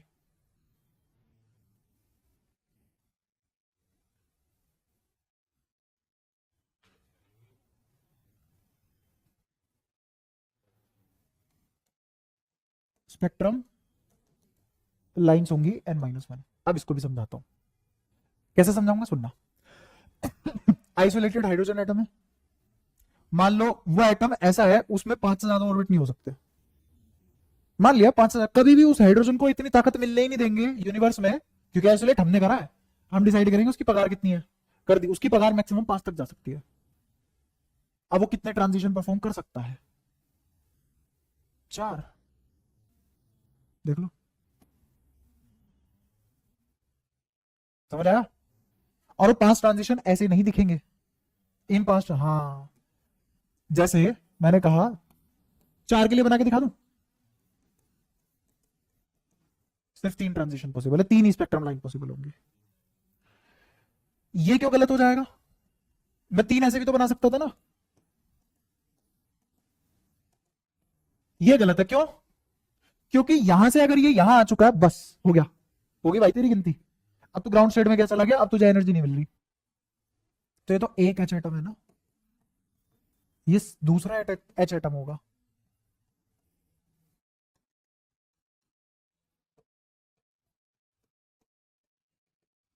ये तीसरा एच एटम होगा। इसीलिए कभी भी स्पेक्ट्रम लाइन ऐसे शक्ल की दिखे तो वो सैंपल एच के लिए है, और अगर कभी ऐसी दिखे तो आइसोलेटेड के लिए है, और उसमें नंबर ऑफ स्पेक्ट्रम लाइन कितनी होगी n-1, तो फोटोन भी कितने तरीके के उगल सकता है वो, n-1, तो यही नंबर ऑफ पॉसिबल फोटोन होंगे। तो इनफाइनाइट -1 मतलब इनफाइनाइट, और इन्फिनिटी पे जाती है वो तो फ्री हो जाता है, अब वो इलेक्ट्रॉन तुम्हारे घर का है भी नहीं, ठीक है, और जो अपने घर का नहीं है उसको पाला भी क्यों, ठीक है, इसीलिए लोग लड़के नहीं पालते। ये हरियाणा की बात कर रहा हूं, पुराने जमाने की।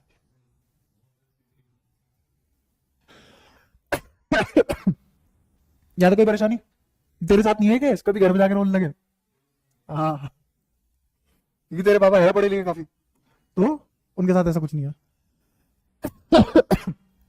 अच्छा, ये तो हमने पढ़ लिया नंबर ऑफ स्पेक्ट्रम लाइन, है ना, और स्पेक्ट्रम लाइन में कुछ अच्छा क्या बताया जा सकता है, इसमें कोई कंफ्यूजन तो नहीं है ना तुम्हें, पक्की बात है, ठीक है।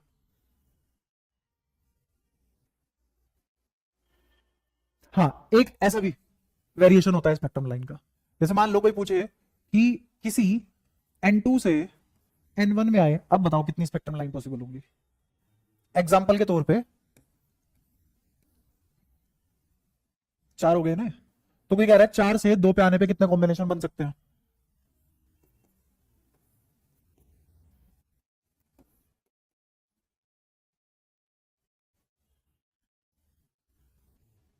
मैंने 4 से 2 की बात कही थी, तो नंबर ऑफ स्पेक्ट्रम लाइन कितनी होगी,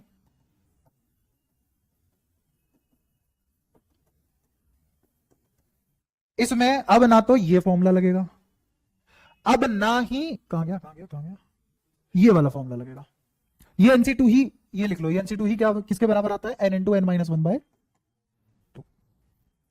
ठीक है, ये आइसोलेटेड के लिए, लेकिन इसके लिए तो कोई सा भी फॉर्मूला नहीं लगा,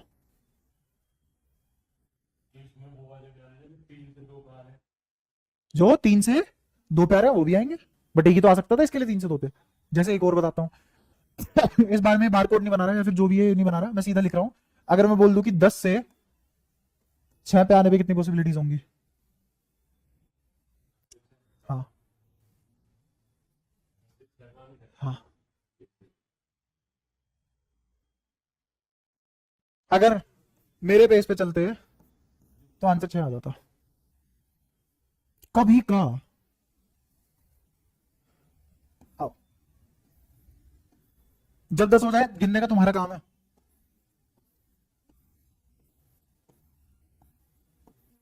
होगी, ठीक है। 10 से कहां तक जा सकते हैं, 1 2 3 4 5 6, हटा दो, है ही नहीं अपने लिए, अब क्यों मान रहे हो तुम इसको 10 और 6, क्यों माना 10 और 6, है ना, तो 10 से 6 ये नहीं होगा, सॉरी रुको, 6 हटानी है ना, 1 2 3 4 5 6 ये हटाओ, इनमें कभी नहीं आ सकता एटम, क्योंकि कहां से कहां आ सकता है, ये 10 9 8 7 और 1 लेना था, कहां से कहां हटा दिया, गोला कहीं और लगा है मेरा। अरे ये कैसे गोला था। हाँ, दोबारा से 10 9 8 7 6 ये हट जाएंगी, इनमें आ ही नहीं सकता, ट्रांजिशन ही पॉसिबल नहीं है। जब उसने अगले ने बोल दिया है, भगवान कसम है इलेक्ट्रॉन को, कि 10 से 6 पे ही आ सकता है बस, एक पॉसिबिलिटी नहीं है। 10 से 6 में कितना भी खेले वो 6 से नीचे नहीं खेल सकता। तो मुझे बताओ, ऐसा नहीं बोल सकते तुम कि ये 1 2 3, गिनती नहीं आती मुझे, ठीक है, 3 4 5, ऐसा लगता है 5 ट्रांजिशन की बात हो रही है। जब 5 ट्रांजिशन की बात हो रही है तो 5 में कितने कॉम्बिनेशन बन सकते हैं? कितनी बार पढ़ा लो भाई साहब? 10। मैं तो वही भाई, मैं तो बुढ़ापा हूं, मेरे तो आई गया बुढ़ापा। हाँ, और मैंने कहा था गिनती नहीं आती मुझे, अभी अभी बोला है, ठीक है। तो कितनी ट्रांजिशन लाइन हो जाएगी? 10। बट तुम n2 माइनस n1 कर रहे हो, तो n2 माइनस n1 करके एक नंबर आएगा, इसको मैंने बोल दिया कितना, मान लो x, क्या बोल दिया? तो अब जो मेरा आंसर आएगा xc2 नहीं आएगा। और अगर मेरा आंसर xc2 है तो मैं यहां क्या लिख दूंगा, x into x minus 1 divided by 2। सही बात है।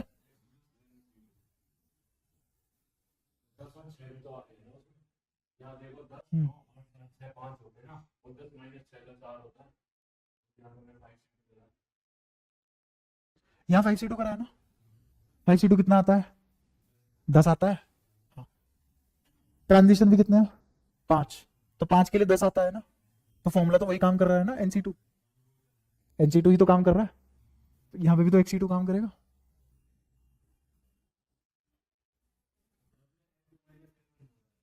n2 माइनस n1 को क्या बोल दिया मैंने, x बोल दिया है ना। अब ऐसे तू ये कह रहा है कि जैसे 10 से 6 लाइन है, तो 10 में से 6 घटा दोगे तो आंसर कितना आएगा, 4, जबकि असलियत में लाइन कितनी बनी है, 5। तो जो 5 लाइनें बनी है उसी को x बोल रहा हूं मैं, ये कह रहा हूं जी, ठीक है। ऐसे एग्जैक्ट नहीं बोल रहा मैं कि n2 माइनस n1 x है, नहीं, ये नहीं कह रहा हूं मैं। n2 से n1 करने पे कितनी लाइंस बनती है, तो मेरा आंसर xc2 नहीं आ जाएगा। अब आई बात समझ, पक्की बात है। अच्छा, अब ये x की वैल्यू क्या होगी, अब लिखवाओ, क्या x की वैल्यू n2 माइनस n1, और पीछे क्या आ जाएगा, और नीचे क्या बचेगा? कभी डेरिवेशन मिले तो इसकी बताना, कि डेरिवेशन नहीं अकल है ना, तो इस तरीके से फॉर्मूला आता है। तो ये क्या होगी, number of spectrum lines for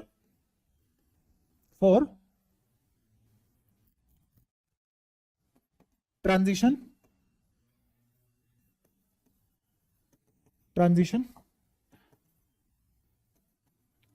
from n to m, ऐसे कर लो। इससे पहले जितने भी स्पेक्ट्रल लाइन के फॉर्मूले पढ़े हैं, आदमी एक तक आया है, कहां तक आया है, ग्राउंड स्टेट तक।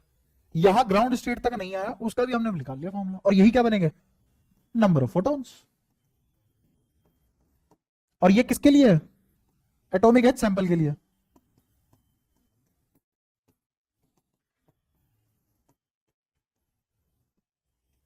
समझ आया? आइसोलेटेड के लिए क्योंकि उसमें से एक एक सीढ़ी उतरता हुआ आएगा वो आदमी। हाँ, वन एट अ टाइम।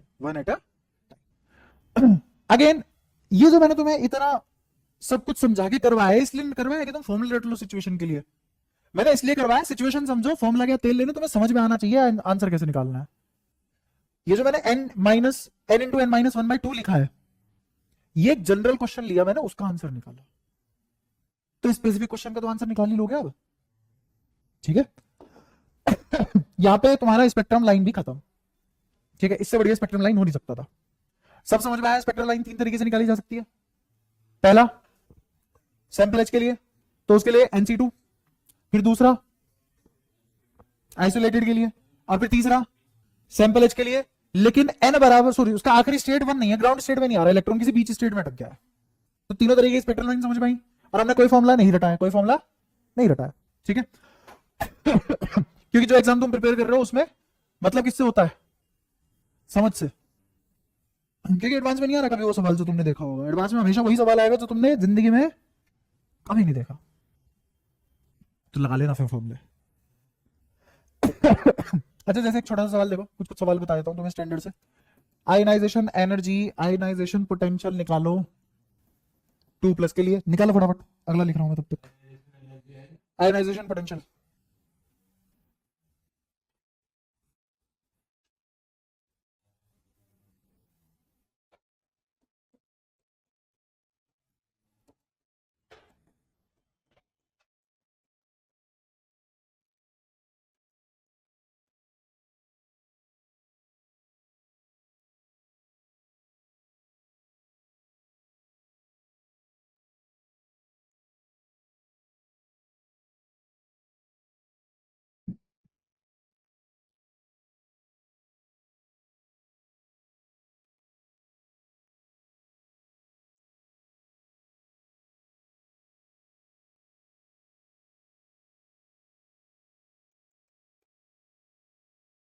पहले वाला हो गया। कुछ है नहीं पहले वाले में,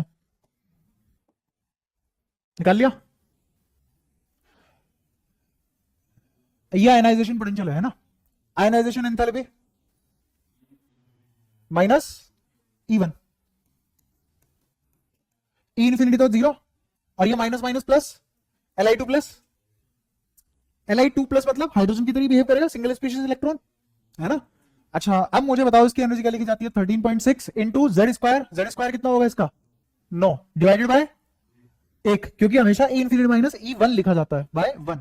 तो आंसर कितना आ गया? 9 चिक्का 54, 5 9 3 27, 27 और 5 32, और फिर 32 में 3 बचा, 9 एकम 9 और 3 12। तो क्या 122.4 आ गया। ये इलेक्ट्रॉन वोल्ट में आया। इसी को अगर मैं वोल्ट में लिख लूं, आयनाइजेशन पोटेंशियल नहीं आ जाएगी? इस पर आ जाओ। Ag प्लस सैंपल है, फिफ्थ एक्साइटेड स्टेट है। फिफ्थ एक्साइटेड स्टेट का मतलब n बराबर, आया समझ?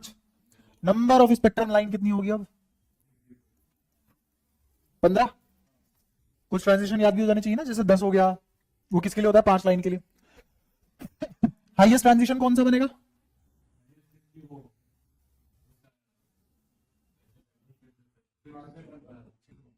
फिफ्थ से 1 पे कहां जाएगा? 6 से 1 पे आएगा ना। हाँ, और इसका वो लैम्डा भी पूछ सकता है, इसकी फ्रीक्वेंसी भी पूछ सकता है, इसकी एनर्जी भी पूछ सकता है। बताना ई क्या आएगी? क्या ई मैक्सिमम होगी? कितना होगा? 13.6 इंटू, हाँ इंटू बताओ ना क्या लिखूं? माइनस, ये जो कहना चाह रहा है मैं बता देता हूं, 1 का स्क्वायर माइनस 1/6 का स्क्वायर, तो 35/36 आ जाएगा। और आगे कितना आएगा? क्योंकि क्या है ये He प्लस, तो 13.6 Z square upon N square लिखना था तुम्हें, लेकिन ये तो ट्रांजिशन है, तो ट्रांजिशन आया ये, है ना। तो यहाँ पे 13.6 की बजाय अगर ये तुम एक्सप्रेशन यूज कर रहे हो तो 13.6 जेड स्क्वायर ऊपर आएगा इंटू 4, और नीचे क्या आएगा? N square. नीचे क्या आएगा? एन स्क्वायर, और वो जो एन स्क्वायर है वो यही है ना। तो कितना आ गया टोटल? 35/36 इंटू वगैरह वगैरह, ठीक है। अच्छा, ऐसे ही अगर वो लैम्डा पूछ ले तो एनर्जी आ गई लैम्डा 1240, या एंगस्ट्रॉम में निकालना 12400 डिवाइडेड बाय, ये वाली एनर्जी रख दो उठा के जो यहां से निकाली हो। ऐसी फ्रीक्वेंसी निकालनी हो तो ये जो एनर्जी आई है उसमें किसकी मल्टीप्लाई कर दो। अरे E equals to H mu होता है ना, तो mu equals to E by H हो जाएगा। तो तरीके तो बहुत सारे हैं, पूछा कुछ भी जा सकता है ना। तो ये कर लेंगे सब, तो मैं इसका आंसर लिख के छोड़ रहा हूं बस। हाईएस्ट एनर्जी ट्रांजिशन ही होगा। लोवेस्ट एनर्जी ट्रांजिशन कौन सा होगा? देखो, या तो 2 से 1 हो जाए, है ना, या फिर 6 से 5 हो जाए। बताओ किसकी ज्यादा कम एनर्जी होगी? जैसे 5 वाले की, ये जीतेगा, ये गलत है आंसर, ये सही है। ऐसा नहीं होता जिनके बीच का एक डिफरेंस है वो वाला, समझ आया? या तो कोई परेशानी? तो 6 से 5 वाले में सबसे कम एनर्जी होगी, क्योंकि जैसे जैसे ऊपर जाते हैं वैसे एनर्जी का गैप कम होता चला जाता है। लाइंस कब एक स्पेस बनती है? एक स्पेस तो होती नहीं है, कम स्पेस में बनती है। क्लियर है वाला क्वेश्चन? तो सबसे पहला सबसे आसान है ना, इसका धीरे धीरे थोड़ा थोड़ा सा अच्छे क्वेश्चन दे रहा हूं। शुरू कर दूंगा। अच्छा, मैक्सिमम 6 एक्साइटेड स्टेट के लिए मैक्सिमम लाइन कितनी होगी अगर आइसोलेटेड है तो? 6 एक्साइटेड स्टेट। कुछ का आंसर चाहे, कुछ का आंसर एक का 5 है, बाकी 3 का चाहे। हाँ तो बता 5 कैसे? बस ये बता दे 5 कैसे, बाकी तो 3 पागल बता दूंगा मैं उनको अगर तूने ये बता दिया 5 कैसे। हाँ आइसोलेटेड है चेटा में, मुझे कुछ नहीं पता। हाँ 6 से 5 पे आएगा, 5 से 4 पे, फिर हाँ हाँ अच्छा ठीक है। तो ये तो क्वेश्चन मुझे फिर लिख देना चाहिए उससे पहले, अगर इसमें भी तुम्हारी समस्याएं हैं। मैंने क्या पूछा था? 6th, इसीलिए तो आप पक्का लिखना चाहिए। 6th excited state, number of spectrum lines. आ जाओ खोल के कराऊंगा, ये क्वेश्चन है ना बढ़िया। 2 3 4 5 6 7, 1 2 3 4 5 6 7। अगर 6th एक्साइटेड स्टेट है, एन कितना होगा? 7। 1 2 3 4 5 6।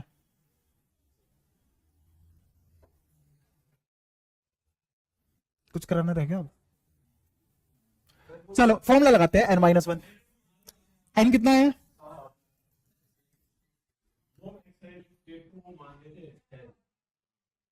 तो यहां तक पढ़ाते पढ़ाते, समझना ध्यान से, यहां तक पढ़ाते पढ़ाते पिछला गायब होता जा रहा है। तो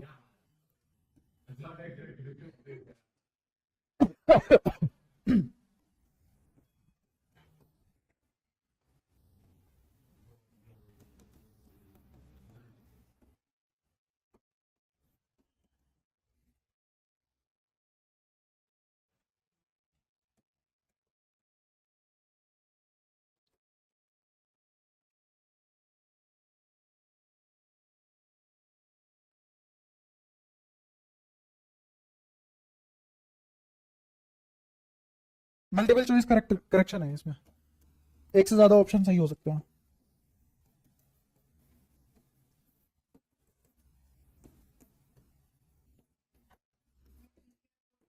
हाँ नंबर ऑफ पॉसिबल फोटोन,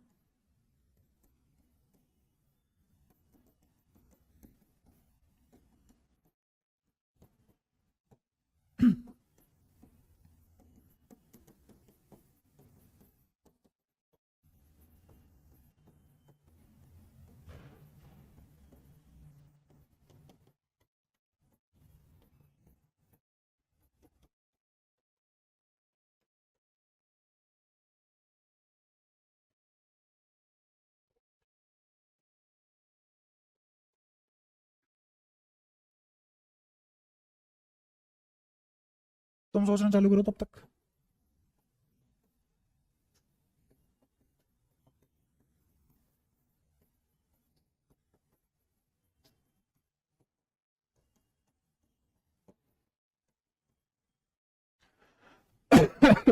ये सवाल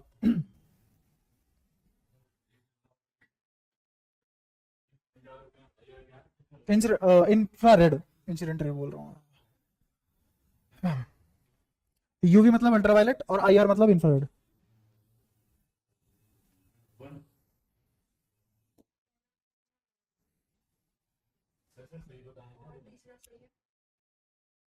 सारे भी सही हो सकते हैं, 2 भी सही हो सकते हैं, 3 भी सही हो सकते हैं, ऐसा भी हो सकता है कोई भी सही ना हो। क्या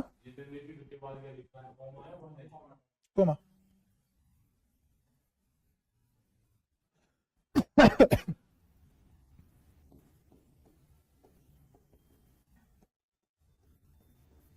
ये भी एक ऑप्शन है, नन ऑफ द अबव। हाँ चलो देख लेते हैं। 4th एक्साइटेड स्टेट है मतलब n बराबर 5, आइसोलेटेड h है, आइसोलेटेड h है। तो मुझे बताओ स्पेक्ट्रम लाइन कितनी? 4, और यही क्या होते हैं नंबर ऑफ? तो ये और ये तो गलत तुरंत ही, 2 फोटोन ये रीजन में होने चाहिए। हाँ बने ही 4 है तो नहीं, ये भी बात गलत है, पर जो तू कह रहा है वो सही हो सकता है, नहीं भी हो सकता है। तो अब एक काम करते हैं,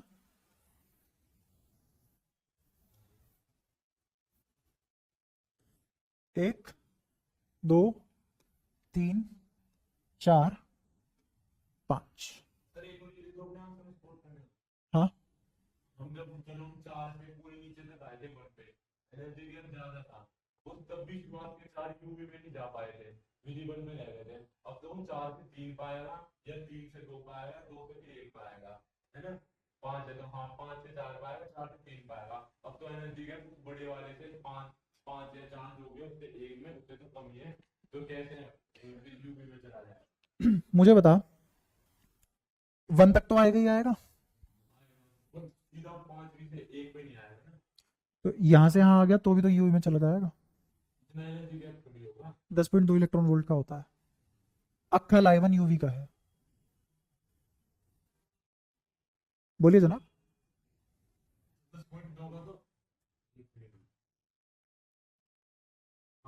भूलते तो तुम जा रहे हो, देखो जैसे जैसे आगे पढ़ाता हूँ पिछले वाले में गोली तो लगती जाती है। तू कह रहा है मना कर दे आदमी यूवी करनी है, कर दे मना। क्यों है? क्योंकि वो 2 से 1 में गया है।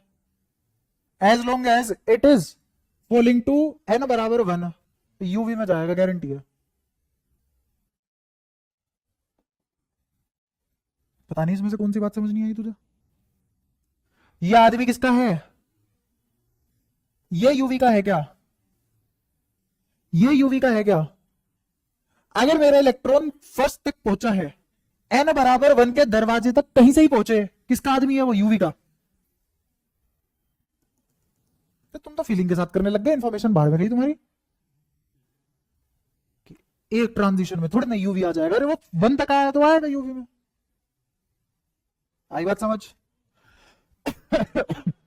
इसलिए गलत था तो, और इतना मुश्किल नहीं था ये समझना। अच्छा आओ समझे। शुरुआत के 2 तो गलत हो गए। 2 photon in UV region. Atom कैसा है? सैंपल या आइसोलेटेड? आइसोलेटेड में क्या हो सकता है? एक टाइम पे एक ही बार ट्रांजिशन हो सकता है, एक टाइम पे एक ही बार ट्रांजिशन हो सकता है। अब वो एक टाइम पे एक ही ट्रांजिशन होगा, एक टाइम पे एक ही ट्रांजिशन होगा, तो वो ट्रांजिशन क्या ये भी हो सकता है? क्या ये भी हो सकता है? ये भी हो सकता है, ये भी हो सकता है, ये भी हो सकता है, और ये भी हो सकता है। एक टाइम पे तो एक ही होगा ना। ऐसा हो सकता है ना, देख यहां से यहां आया और फिर यहां से यहां चला गया। ऐसा भी तो हो सकता है, एक फोटोन यहां का रिलीज कर दिया, एक फोटोन यहां का रिलीज कर दिया। तो आंसर कितना है इसका? 2। आंसर कितना है? 2 फोटोन। 5 के तो अंदर अंदर आया ना आंसर। अब भी नहीं समझे तो अभी बहुत सारी बातें कहनी बाकी है तुमसे। अब शब्दों का इस्तेमाल होगा, अब करने पड़ेंगे। नहीं आ रहे समझ में तो करूंगा ना इस्तेमाल। अब डेटा पैक करके समझाऊंगा तो वही ना। मुझे कहां से कहां तक पहुंचना है? पहले से 1 तक, पहले से 1 तक। मैक्सिमम स्पेक्ट्रम लाइन कितनी हो सकती है 5 से 1 तक पहुंचने की? 2 अलग अलग आंसर आ गए यार, होगी ना। हाँ ये रही वो। मिनिमम नंबर ऑफ लाइन कितनी हो सकती है? मिनिमम नंबर ऑफ लाइन 5 से 1 तक आने की कितनी हो सकती है? तो मेरा आंसर कहां से कहां लाई करेगा? 1 से 4। सही है, 1 से 4। मतलब यूं करते ही अरे नहीं अपना तो आंसर ये नहीं है, दूसरा पकड़ो फटाफट। अरे 1 से 4 ही होगा ना। आओ और फालतू शब्दों का प्रयोग करेंगे हम। ये जो भी तुमने निकाला है ये maximum number of spectrum line होती है, इसी को बोलते हैं नंबर ऑफ स्पेक्ट्रम लाइन। मजबूरी नहीं है उसकी 10 की 10 स्पेक्ट्रम लाइन दे। अगले का मूड हुआ सीधा यहां से यहां जंप करा, एक स्पेक्ट्रम लाइन आई बस। 10 क्या है? पॉसिबिलिटीज। 10 क्या है? जरूरी थोड़ी ना सारी पॉसिबिलिटी कैटर कर ले वो। आई बात समझ में? लेकिन क्या सैंपल के लिए जरूरी है कि 10 की 10 पॉसिबिलिटी आएंगी? हाँ सैंपल के लिए जरूरी है 10 की, तभी तो एमिशन स्पेक्ट्रम ज्यादा रीच होता है, क्योंकि सैंपल है और सैंपल में कितने हाइड्रोजन एटम होते हैं? अपनी गिनती के बार, अपने यहां का जो इंफिनिटी होता है वहां एच सैंपल का मतलब वो होता है। लेकिन आइसोलेटेड में क्या होगा? आइसोलेटेड में तो सैंपल नहीं है, तो वहां नंबर ऑफ पॉसिबिलिटी नहीं लिखी जाती। वहां मैक्सिमम स्पेक्ट्रम लाइन कितनी हो सकती है? होने को तो एक भी हो जाए, लो यहां से यहां आ गया, खत्म बात। बस अब एक स्पेक्ट्रम लाइन बनी है, इसके बाद कोई स्पेक्ट्रम लाइन नहीं बनी क्योंकि एक एटम था, उसमें एक ही बार इलेक्ट्रॉन ग्राउंड में आ गया, खत्म बात। अब बचा ही नहीं कुछ, आ गया ग्राउंड पे, एनर्जी दे नहीं रहे, बस ले रहे हैं, क्योंकि फोटोन एमिट करता है, क्योंकि बात सारी एमिशन स्पेक्ट्रम की हो रही है। छोड़ जाओ अब एब्जॉर्प्शन स्पेक्ट्रम, कोई नहीं पढ़ रहा है एब्जॉर्प्शन, सारी बातें किसके लिए है अब, सवाल भी सारे किस पे हैं। लेकिन ये मत कर देना अपने मुंह से एब्जॉर्प्शन बोल रहा है, तुम बोलोगे यार बोलने दे एब्जॉर्प्शन, हम तो एमिशन लगाएंगे ना, वहां एब्जॉर्प्शन के हिसाब से खेल लेना, क्योंकि उसने इतनी लिहाज रखी है, बोल दिया है। अगर वो नहीं बोल रहा तो एमिशन है। तो यहां पे भी कौन से स्पेक्ट्रम लोगे एमिशन में? एमिशन स्पेक्ट्रम में मैक्सिमम कितनी लाइंस हो सकती है आइसोलेटेड एज के लिए? इस एग्जांपल के लिए 4, इस क्वेश्चन के लिए 4, मिनिमम 1। तो ऐसा नहीं हो सकता कि ये यहां से आया फिर यहां से आ गया, नहीं है क्या पॉसिबल? है तो अभी भी तो 2 स्पेक्ट्रम लाइन बनी है, तो कहां से कहां तक है? अभी भी 1 से 4 के बीच में ही तो खेल रहे हैं। तो ऐसा कर सकता है 2 फोटोन उगल दे, मैक्सिमम कितने फोटोन उगल सकता है ये? 4, मिनिमम डन। तो 2 फोटोन भी तो उगल सकता है, 3 भी तो उगल सकता है, 5 नहीं उगलेगा। और ऐसा भी नहीं है आएगा ही नहीं, नीचे आना पड़ेगा, हम क्वेश्चन कर रहे हैं, है ना। अब मुझे ये बताओ, ये वाला आदमी यूवी है क्या? नहीं है। ये आदमी यूवी है क्या? है। अब आई बात समझ में? पक्की बात है। ये विजिबल है क्या? नहीं, इंफ्रा है। क्या है? ये वाला विजिबल है क्या? ये विजिबल, क्योंकि अगर वो 1 तक आ गया तो यूवी है। विजिबल के लिए सिर्फ 2 पे रुकना है उसको, कहीं से भी आए 2 पे रुक जाए तो विजिबल, कहीं से ही आए 1 पे रुक जाए तो। और विजिबल भी शुरू के 4 ट्रांजिशन के लिए, कहां तक आए? 2 तक, सिर्फ और सिर्फ शुरुआत के 4। उसके बाद 2 पे आने वाले सभी ट्रांजिशन यूवी होंगे। 3 तक आ जाए तो, कहीं से भी आए 3 पे आ गया तो क्या हो गया वो? इंफ्रारेड। कहीं से भी आया 4 पे रुक गया, क्या हो गया वो? तो ये कौन सा है? Infrared followed by UV, infrared followed by UV. ये ऑप्शन गलत, मस्ट लिखा है उसने, ठीक है। क्लियर हुआ?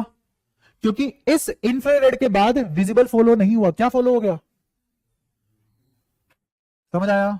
अच्छा, अब दूसरी बात, 2 फोटोन मिल सकता है कि नहीं यूवी? पहले तो चलो 4th ही देख लेते हैं। अब मुझे बताओ, क्या ये ट्रांजिशन पॉसिबल है? ये आदमी कौन है? यूवी, पहले तक आ गया तो यूवी। और ये वाला ट्रांजिशन कौन सा होगा? इंफ्रारेड है। कैसे पता? क्योंकि यहां तक नहीं आया, 2 तक नहीं आया, तो तीसरे पे है तो इंफ्रारेड। तो ये भी वायलेट कर रहा है ई वाले को।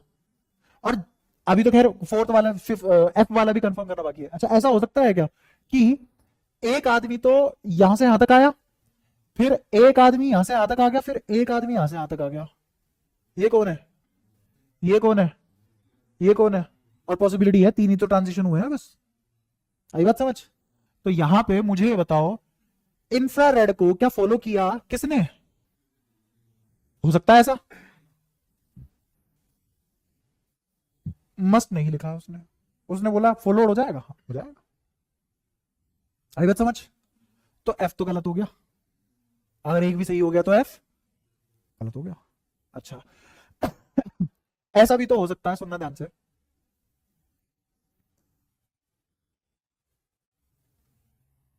इंफ्रारेड फॉलोड बाय, हो सकता है ऐसा, क्यों नहीं हो सकता? क्या? अरे भेज ले वो, तू, मैंने नहीं बनाया था। स्पेक्ट्रम लाइन तो 4 के अंदर अंदर ही है ना, समझ आया? तो ये भी किससे फॉलो हो गया? इंफ्रारेड फॉलोड बाय, हर कोई नहीं करेगा लेकिन कुछ तो करेंगे ना, तो कुछ जो करेंगे वो आ गए डी में, डी सही हो गया। क्लियर हुई सारी बातें? पक्का? अब आखिरी ऑप्शन रहता है 2 photon in ultraviolet region. एक टाइम पे कितना ट्रांजिशन पॉसिबल है? एक टाइम पे कितना ट्रांजिशन पॉसिबल है? एक। तो ग्राउंड स्टेट में कितनी बार पहुंचा जा सकता है? एक बार, क्योंकि आइसोलेटेड एक ही एच एटम है। तो 2 कहां से ले आए तुम यूवी के? मुझे बताओ, एन बराबर 1 पे पहुंचने के बाद और कहां कुएं में गिरोगे? न्यूक्लियस में तुरंत गिर जाएगा ये। अब तू वहां देख, अपनी समझ, फिर मेरे से दोबारा पूछ लो मैं क्या बोल रहा था। सेकंड से फर्स्ट पे आया, इसकी बात हो रही है। हाँ, कैसे पॉसिबल है? 2 बार तो फर्स्ट पे आ ही नहीं सकता वो। एटम कितने हैं अपने पास ये बताओ? एक एटम है। कितने एटम है? एक एटम है, सिर्फ और सिर्फ एक एटम। अगर एक को ही एटम है, अगर एक को ही एटम है, तो मैक्सिमम ट्रांजिशन कितनी हो सकती है? कहाँ से कहाँ पूछो। हाँ, इसमें चार। मिनिमम ट्रांजिशन एक, चाहे स्पेक्ट्रम लाइन एक हो, चाहे स्पेक्ट्रम लाइन चार हो, एन बराबर 1 पे तो एक ही बार पहुंच सकता है, दो बार तो नहीं पहुंच सकता। ये थोड़ी ना हुआ इस पे आया फिर वापस गया, फिर इस पे आया फिर वापस गया, फिर इस पे आया। क्योंकि बात किसकी हो रही है? एमिशन स्पेक्ट्रम की, एब्जॉर्प्शन की नहीं। तो एब्जॉर्ब नहीं कर सकता, सिर्फ एमिट कर सकता है। और एक ही हाइड्रोजन एटम है, एमिट करता करता एक ही बारी तो पहुंच सकता है ना ग्राउंड स्टेट पे। अब वो कोई सी भी वेरिएशन लेके पहुंचेगा तो एक ही बार। दो फोटोन कहां से ले आए तुम यूवी के? सैंपल के लिए तो तुम 1 करोड़ कर लो। समझ आया? अब हो गया क्लियर? पक्का? तुझे आ रहा समझ में सब कुछ? ठीक है। क्या यूवी की जगह इंफ्रारेड? तो देख, क्या ये आदमी इंफ्रारेड का है? ये आदमी इंफ्रारेड का है, तो दो इंफ्रारेड के फोटोन मिल सकते हैं। 2 है। आई बात समझ? एक ही हाइड्रोजन एटम है, लेकिन इंफ्रारेड दो बार मिला, क्योंकि दो ट्रांजिशन मुझे एक ही टाइप का, एक ही एनर्जी की, सॉरी, जो एनर्जी का फोटोन मिल रहा है वो कितनी एनर्जी के अंदर आता है? इंफ्रारेड एनर्जी के अंदर आता है। हाँ, ऐसा भी हो सकता है कि एक इंफ्रारेड हो गया, एक विजिबल हो गया। ऐसा भी हो सकता है 2 इंफ्रारेड हो गए और एक विजिबल हो गया। हो सकता है ऐसा, लेकिन 2 विजिबल पॉसिबल है क्या? 2 विजिबल पॉसिबल है क्या? हाँ बता। हाँ हाँ, बामा सीरीज में अल्ट्रा वायलेट और विजिबल है। हाँ, किसको? नहीं, एग्जैक्टली इसीलिए तो बताया होगा ना, शुरू के 4 ट्रांजिशन क्या है और बाकी सब क्लियर है ना? हाँ हाँ, क्योंकि देख, पहला ट्रांजिशन ये हो गया, दूसरा ये हो गया, तीसरा ये हो गया, इससे आगे तो मैं जा ही नहीं सकता। बात क्लियर है? यहां तो कोई परेशानी? मुझे इस पूरे सवाल में बताओ, अब कुछ बचा है क्या कराने को?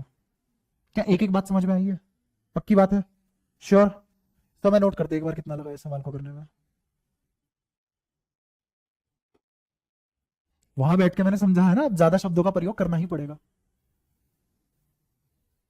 अंडरस्टैंडिंग तो हमेशा ज्यादा ही इंपॉर्टेंट है ना। तेज कराने के चक्कर में समझ ही नहीं आएगा तो पूरा सिलेबस कराने के बाद भी तुम्हें 1 पैसे का नंबर नहीं आएगा, तो फिर फायदा क्या है पूरा करने का? जितना करो कम से कम उसमें तो नंबर ले आओ, पहले उतना तो करके दे दो मुझे। मैं जितना कराता हूं उसमें जिस दिन परफेक्ट स्कोर मार लोगे उस दिन देख लेंगे। आगे बढ़ो।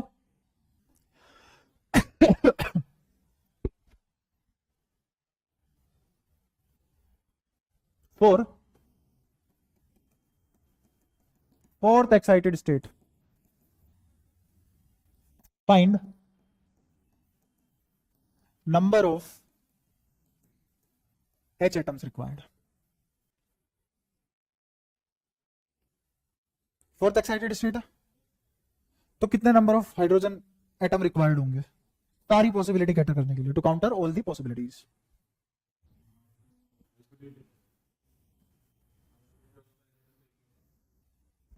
आंसर क्या आता फिर? ठीक है।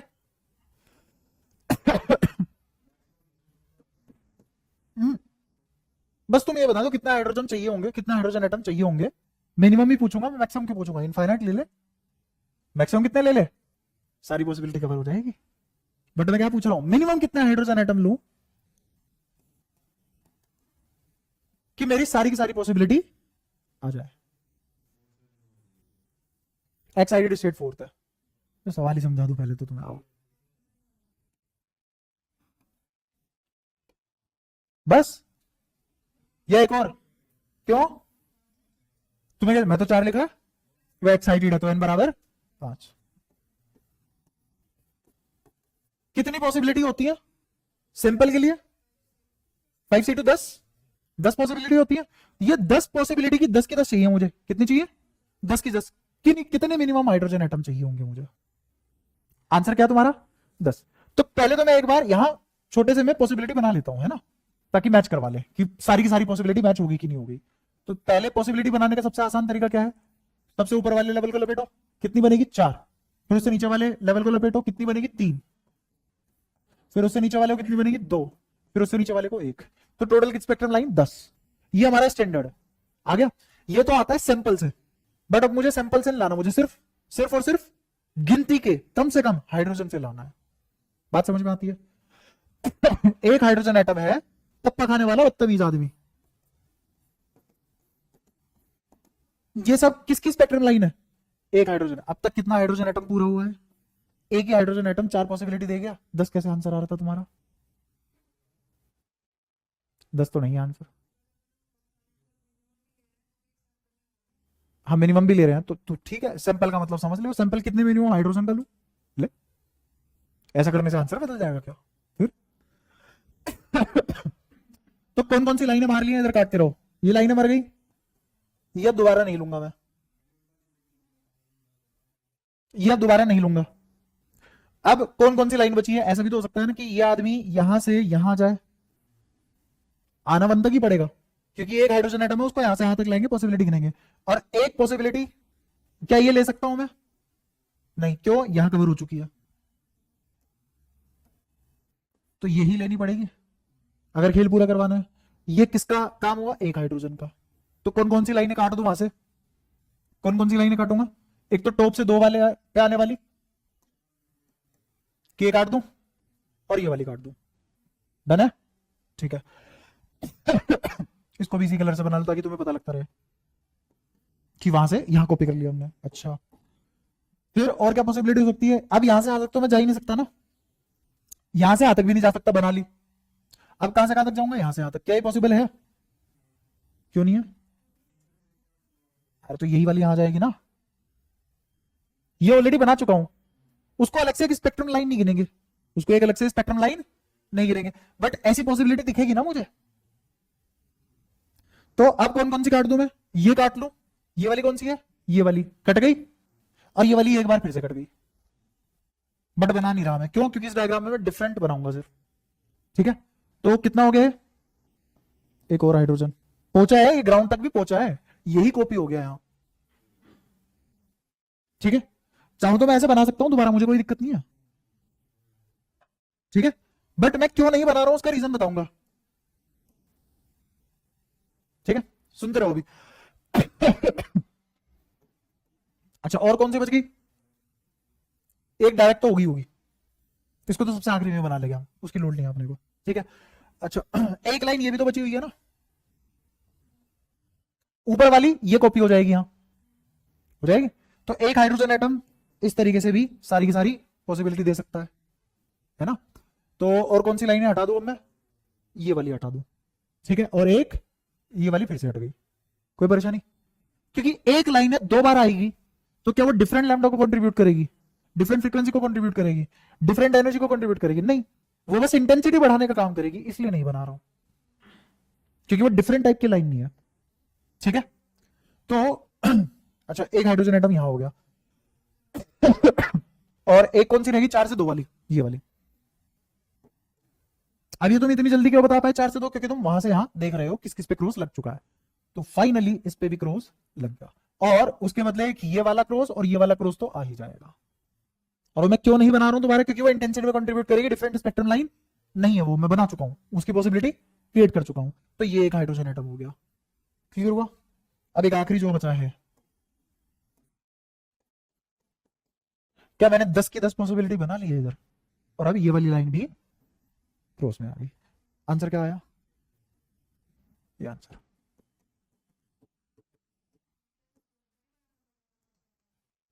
नहीं, तुम इसको ऐसे इमेजिन कर सकते हो कि एक हाइड्रोजन की ट्रांजिशन ये है, 4 तो एक अकेला ले गया, फिर एक हाइड्रोजन है जो 2 में कर जाएगा काम, है ना। अब जो 2 पॉसिबिलिटी में काम करेगा, वो 2 के गैप में कर सकता है, वो 3 1 के गैप में कर सकता है, वो 1 3 के गैप में कर सकता है। समझ आया? और मतलब अगर मैं तुम्हें मैथ्स अच्छी, क्योंकि अभी मैथ्स मैंने खुद नहीं पढ़ा रखी ना अपने हाथों से, इसलिए मैं ज्यादा टेंटा पे कर नहीं रहा हूं उस एरिया में। तो जैसे अगर मुझे पढ़ाना हो, चलो वाइट ही लेते हैं। मुझे बताओ सिर्फ एक ट्रांजिशन में तो एक ही स्पेक्ट्रम लाइन होगी, कोई हाइड्रोजन एटम है जो एक ही ट्रांजिशन में सीधा ग्राउंड पे आ गया। मेरा मोटिव क्या है हर बारी? ग्राउंड पे आना। मोटिव क्या है? हाँ, क्योंकि ये नोट्स तुम्हें समझ में नहीं आएंगे आगे चलने पे, तो इसीलिए मोटिव क्या है? ग्राउंड पे आना।